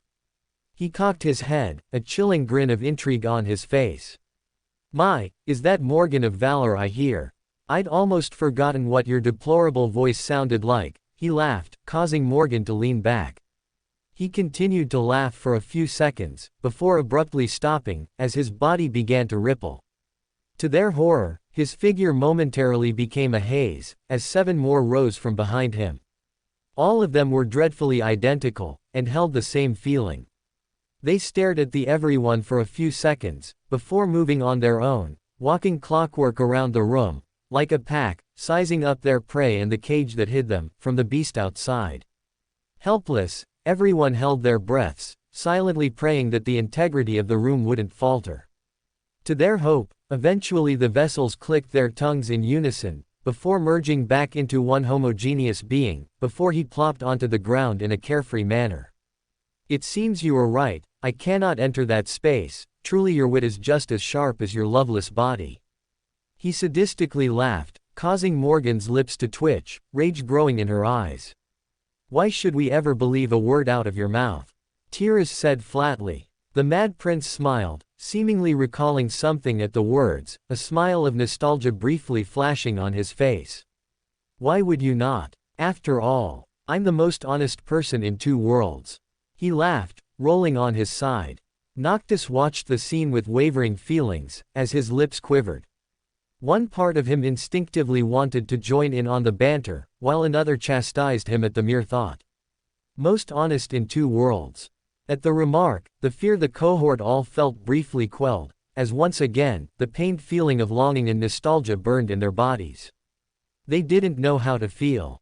Before them, this thing, was supposedly sunny, a sadistic mess that nobody could love.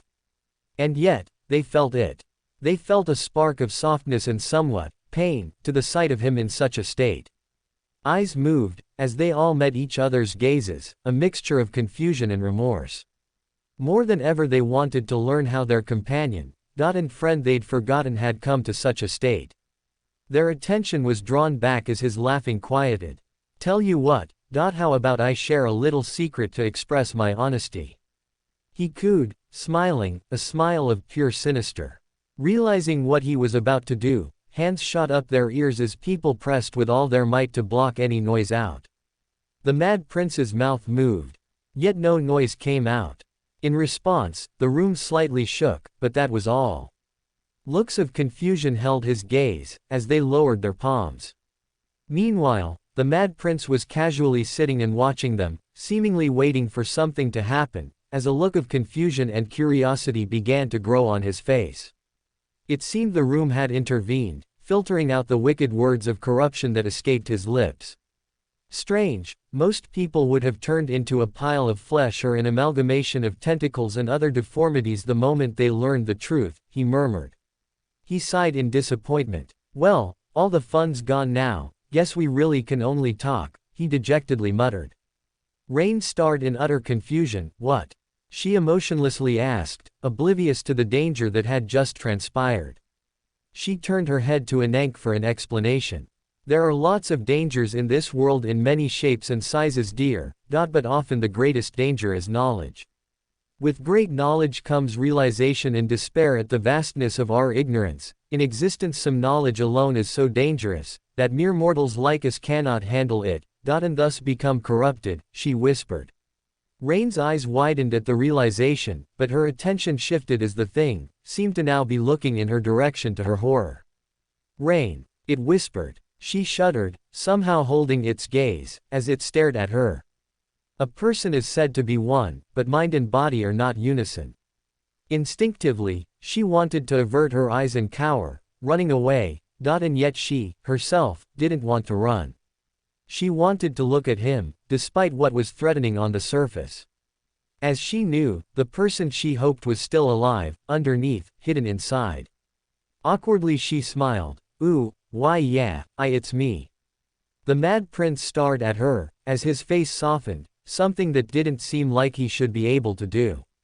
His eyes drooped, as he, warmly, smiled. That's nice. I didn't even recognize you, such a terrible brother aren't I, he silently whispered, lamenting on something. Shoulders dropped at such a sight. While they couldn't overcome the fear their bodies felt, they recognized and felt the unusual display of emotion on his face. The mind was the key to the body, as emotions were its fuel. As saints who had complete control over their bodies, they were able to wrangle and harness these emotions to control and calm themselves. It seemed that a soft spot in his heart had been touched by the revelation, momentarily snuffing out the madness that plagued his mind. With this, they were able to straighten themselves, and hold their gaze.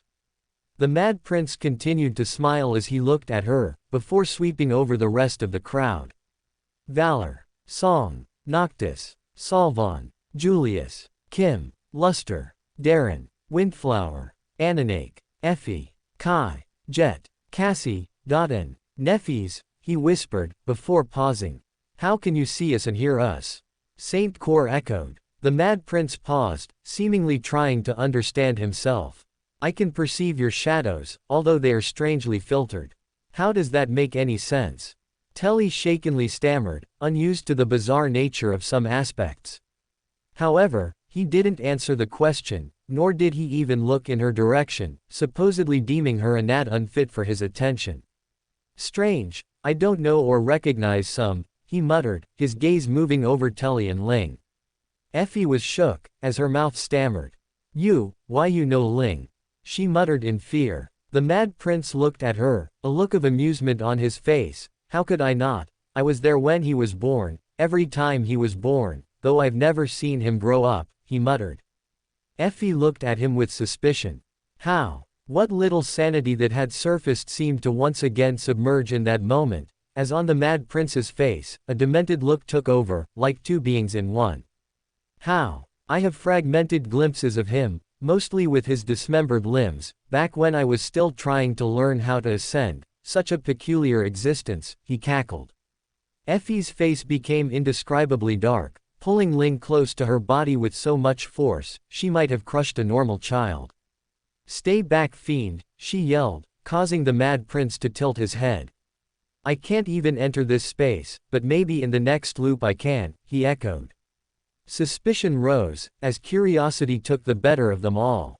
Loop. What did he mean by that? They watched silently in anticipation of an answer, the danger present having temporarily dissipated, as they leaned forward. But he didn't respond, like a hunter waiting for the impatient prey to fall into his trap, seemingly goading them into asking him for more information. Our third nightmare was in a giant time loop, Nephies solemnly echoed, causing shaky breaths to ring out. Impossible, Gilead retorted, as others nodded in agreement. Nephies shook her head in dejection, seemingly wanting to disagree herself, but as a victim, acceptance was to live and continue. We said it before, our third nightmare was quite bizarre, even we can't believe the things we experienced there, she silently replied, as faces dimmed, trying to wrap their minds around the concept. But we managed to realize the loop, and conquer the nightmare in the end, she continued, a hint of confusion in her voice as she and the rest tried to recall the details. The Mad Prince shifted. We, he screamed, causing the room to shake. Fear once again took over as everyone tensed, the bloodlust emanating off his body almost physical, as sweat dripped down everyone's faces. So obnoxious, so cynical. Of course you would come to such a conclusion, false promises to save everyone and everything, when you can't even save yourself. But no. You had the sweat release of death, while I alone remained, alone and aware of everything as I repeated, he wailed, his voice a grotesque mixture of a laugh and a sob. And repeated, and repeated, and repeated, and repeated, and repeated. Words became indiscernible, as he leaned forward, his speech impediment as his eyes moved side to side. A rare look of concern spread among the audience as they stared at the scene. This being, so evil, so strong, so overwhelming, was so utterly helpless and in torment. What had he seen? What had he experienced? What had he lived through to cause such despair and pain? Neffys silently watched as he continued to break down, as Sunny continued to break down. She watched as the person who she had supposedly had a relationship and loved, was so utterly alone and sad, shattering the image of the reassuring and calm person she had seen thrash abominations like nothing. And more importantly, she could feel it. Though everything about her had been reduced to that of a mundane, the feeling was ingrained, at times being able to sense the longings from other in the room just from their expressions and atmosphere. She could feel the spark of longing from his body, beyond the veil, a desire like nothing she had ever seen, so terrible and vain. It refused to dim and go out. While she herself was a stranger to emotions, with how to express and understand them, in this moment, she felt that she had never understood something more in her life. It was a silent voice, a pained whisper. I want to go home. How long? She asked, taking a few steps forward towards the screen. He shuddered, as his head slowly rose, meeting her eyes, a crooked grin on his face. I don't know, thousands of years. Hundreds of thousands. Millions. It's all a blur at this point, he mumbled. Neffy's eyes twitched, as her face dropped, a look of pure remorse. Everyone held the same look in disbelief, even Effie, who momentarily forgot the vile claims that he had uttered moments ago. So long. He had been alive for so long, beyond what a human should be allowed to endure. As children, the ideology of immortality was a curious gem to imagine the prospect at, with everyone wanting to be so. But as one matures, and lives through the strenuous and tumultuous experiences of life, they realize that death is a gift. In the life of a human, death is a strange idea. It's an ironic thing, that is inevitable when we come into this world. Some view death as a plague, some as an escape, others as misery and pain. This perspective changes as we grow older into many diverse opinions, but will never leave us. We grow up thinking of death as an abstract event only possible when we are older, leaving us carefree from an early point in our youth.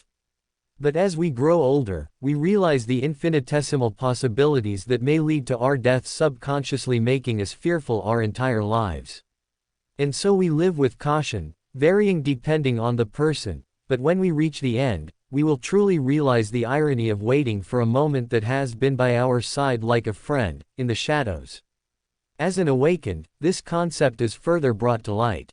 We are guardians, but also a bunch of miserable wretches that are constantly fighting against threats and madness, both outside and within.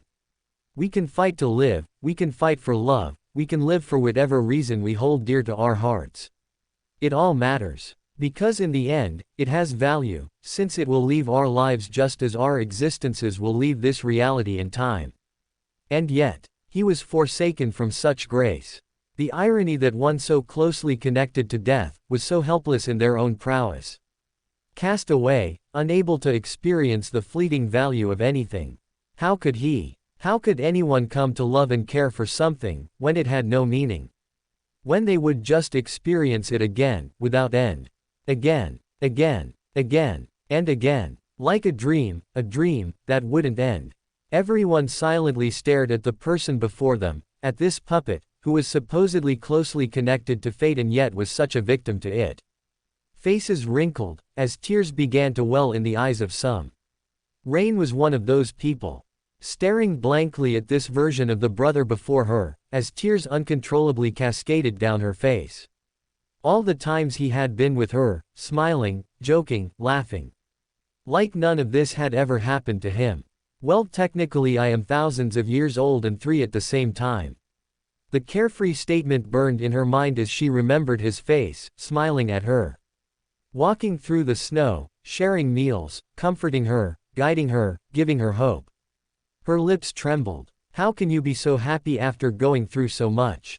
She sobbed, Anenk noticing and bringing her into a comforting hug. Nefis continued to silently watch.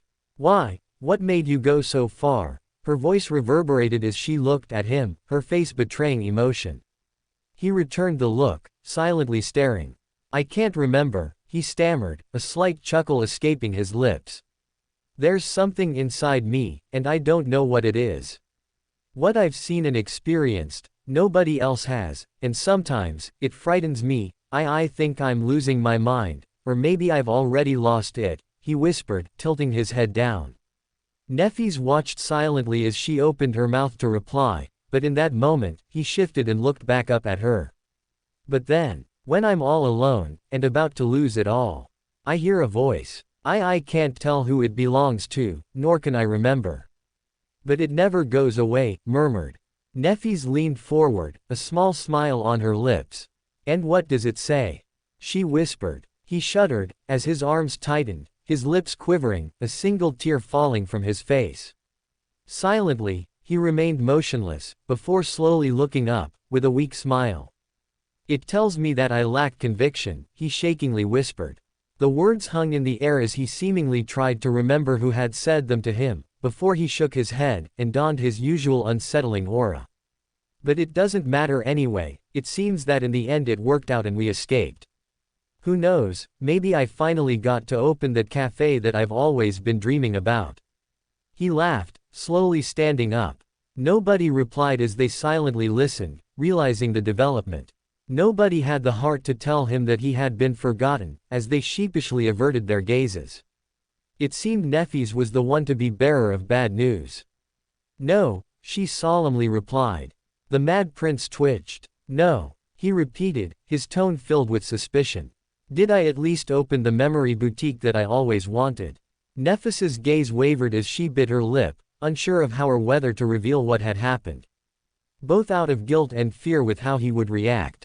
She looked back to the crowd, for answers, but everyone was equally cowering at how to approach such a topic.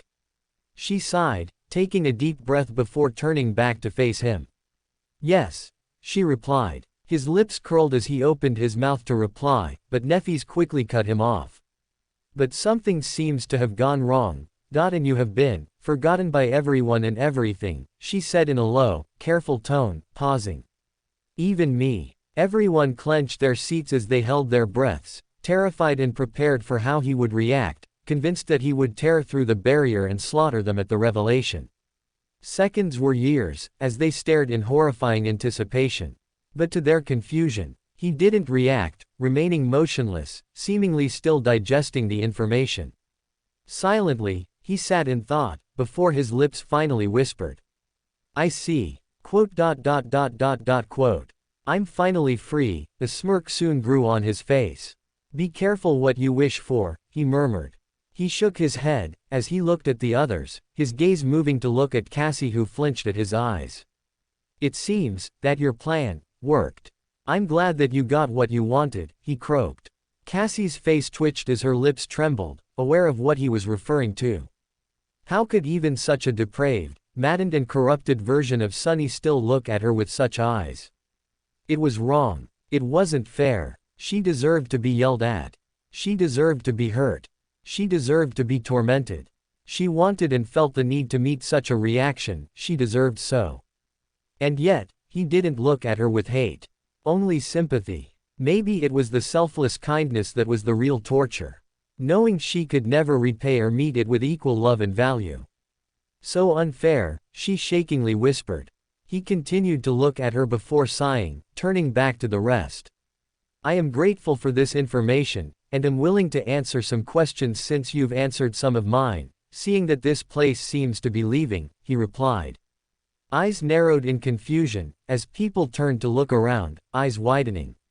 Indeed, the room did seem to be changing, the curtains were slightly fluttering, color now slowly seeping back into them. It seemed that the viewing was indeed coming to a close. With that in mind, eyes turned back to the screen, a strange twinkle in them. It was greed. A being that had lived, experienced and learned so much. How could one not salivate at the prospect of gaining information and history they would probably never get to close to in their short lives? Julius especially, was seemingly on the brink of losing control, his fingers wrapping his handrest as he tapped his feet. Clearly having gone long over his limit of patience as he immediately rose. A secret was mentioned. What is the context behind this terrible secret you learned? He impatiently asked, eyes wide at his action, having clearly forgotten the danger even knowing it posed. The Mad Prince paused, seemingly amused by the display. This thing doesn't want you to know, so. He droned on, in thought of how to reveal the terrible secret that ate away at his existence, his eyes slowly moving over the crowd, stopping on Noctis. Never trust the gods and their vain lies, he finally said. Noctis shivered at the words, a self-satisfied smile on his face. Everyone braced, once again preparing for some unseen force to descend upon them and corrupt their souls. But it did not. It seemed like the phrasing had worked, and the room had allowed it. But was it a good thing? It changed everything. While some naturally held suspicion and animosity, who wouldn't have second thoughts about pledging their existence to some unknown power, they still wanted to believe the gods looked out for the mortals. But now it seemed like they didn't and were in fact hiding something. Something so dire and large, that they were seemingly ashamed of themselves, and made the world forget. All of them yearned to know exactly what he meant by those words and what he had learned. But they couldn't even take the risk because of the room. How did you survive your encounter with the vile thieving bird?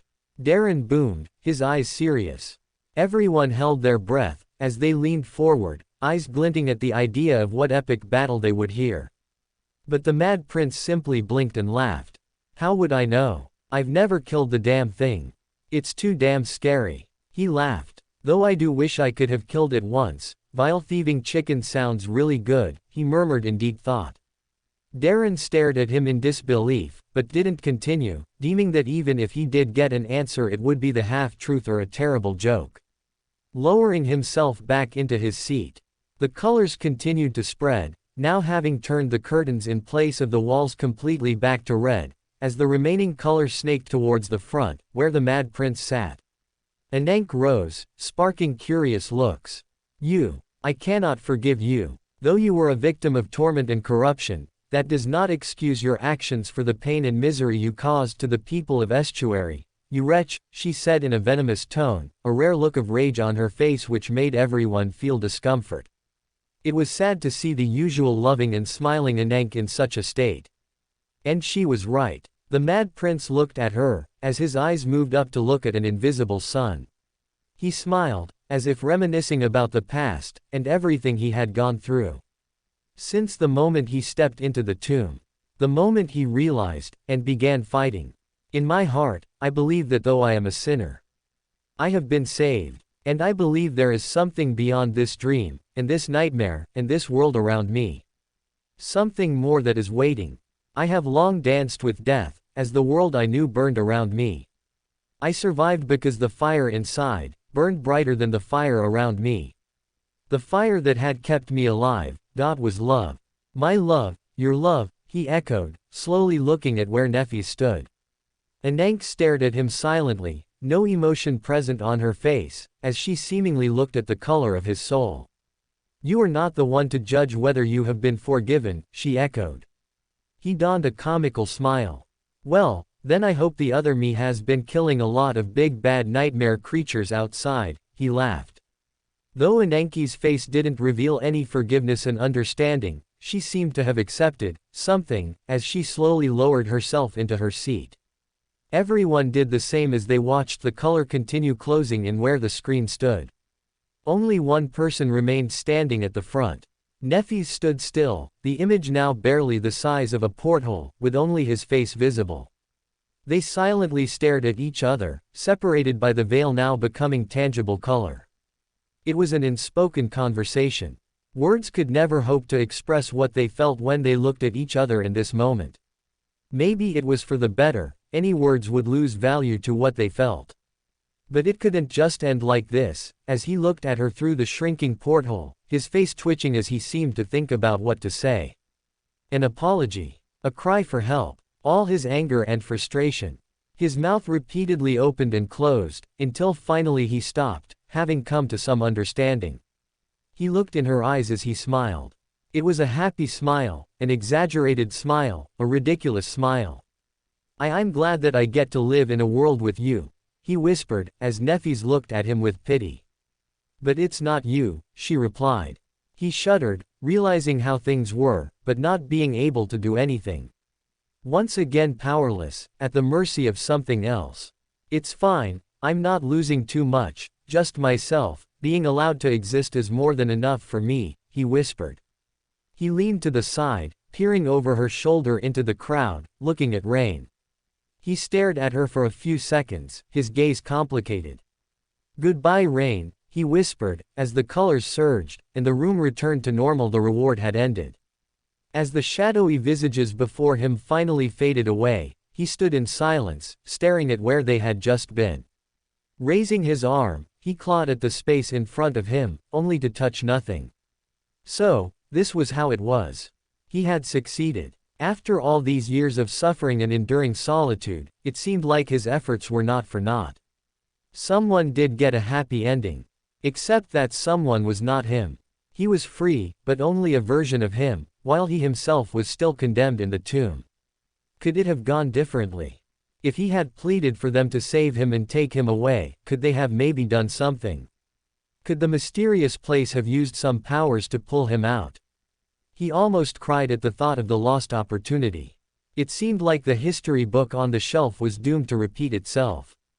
One had to take the fall, so the other could continue and be happy. But why did it have to be him? Hadn't he done enough? Wasn't it too hard to ask for one selfish thing after everything he'd gone through? Could it be someone else's problem for once? People say that some are born with tragedy in their blood, and it seemed that Sunny was the original source. His voice croaked as a noise he couldn't control came out, a cacophony of sobs and wails. Around him, the world slowly began to fade as the mist churned. It seemed like the present him was about to wake up. He wiped his eyes as he coughed, an unreadable smile on his face. He laughed. I thought I couldn't do anything. Quote. But I did it. I wonder if they would all be proud of me. I hope that I can see everyone again, he whispered, as the mist surged towards him. But he didn't care. In this moment he felt so light. Like an invisible burden had finally been lifted, as he looked up, having begrudgingly accepted his fate for once. As he did, a slight white light grew in the sky and twinkled. The plane shook as a voice seemed to rumble from the source. Do you wish to live? It echoed. The Mad Prince stared at the light. It was the being behind the room, that was the only thing he could think of. Why it had come back for him? He had no idea. But one thing was strangely clear. It seemingly wanted to help him. Like it understood his grief. He stood frozen as he looked at the light which continued to pulse. Was this okay? Was he allowed to have a happy ending after everything he'd done in desperation for his goals? His remaining pride wanted to say, no, finally being allowed to rest and sleep after so long. But deep inside, a small voice cried out. It was not the voice of the Mad Prince. It was not the voice of the heir of death. It was not the voice of the bastard son of fate. It was not the voice of the devil of Antarctica. It was not the voice of the demon of hope. It was not the voice of Mongrel. It was not the voice of Lost from Light. It was the voice of Sunny. Sunless. The boy who had never been loved and clung to survival all his life. The lonely orphan who escaped the depths of NSQC. The one who defied his fate and survived when he had lost all will to live. He looked up at the light, as tears fell down his face, his lips shaking. I want to live, he whispered. And the light responded, surging forward to engulf his body, as everything turned to black.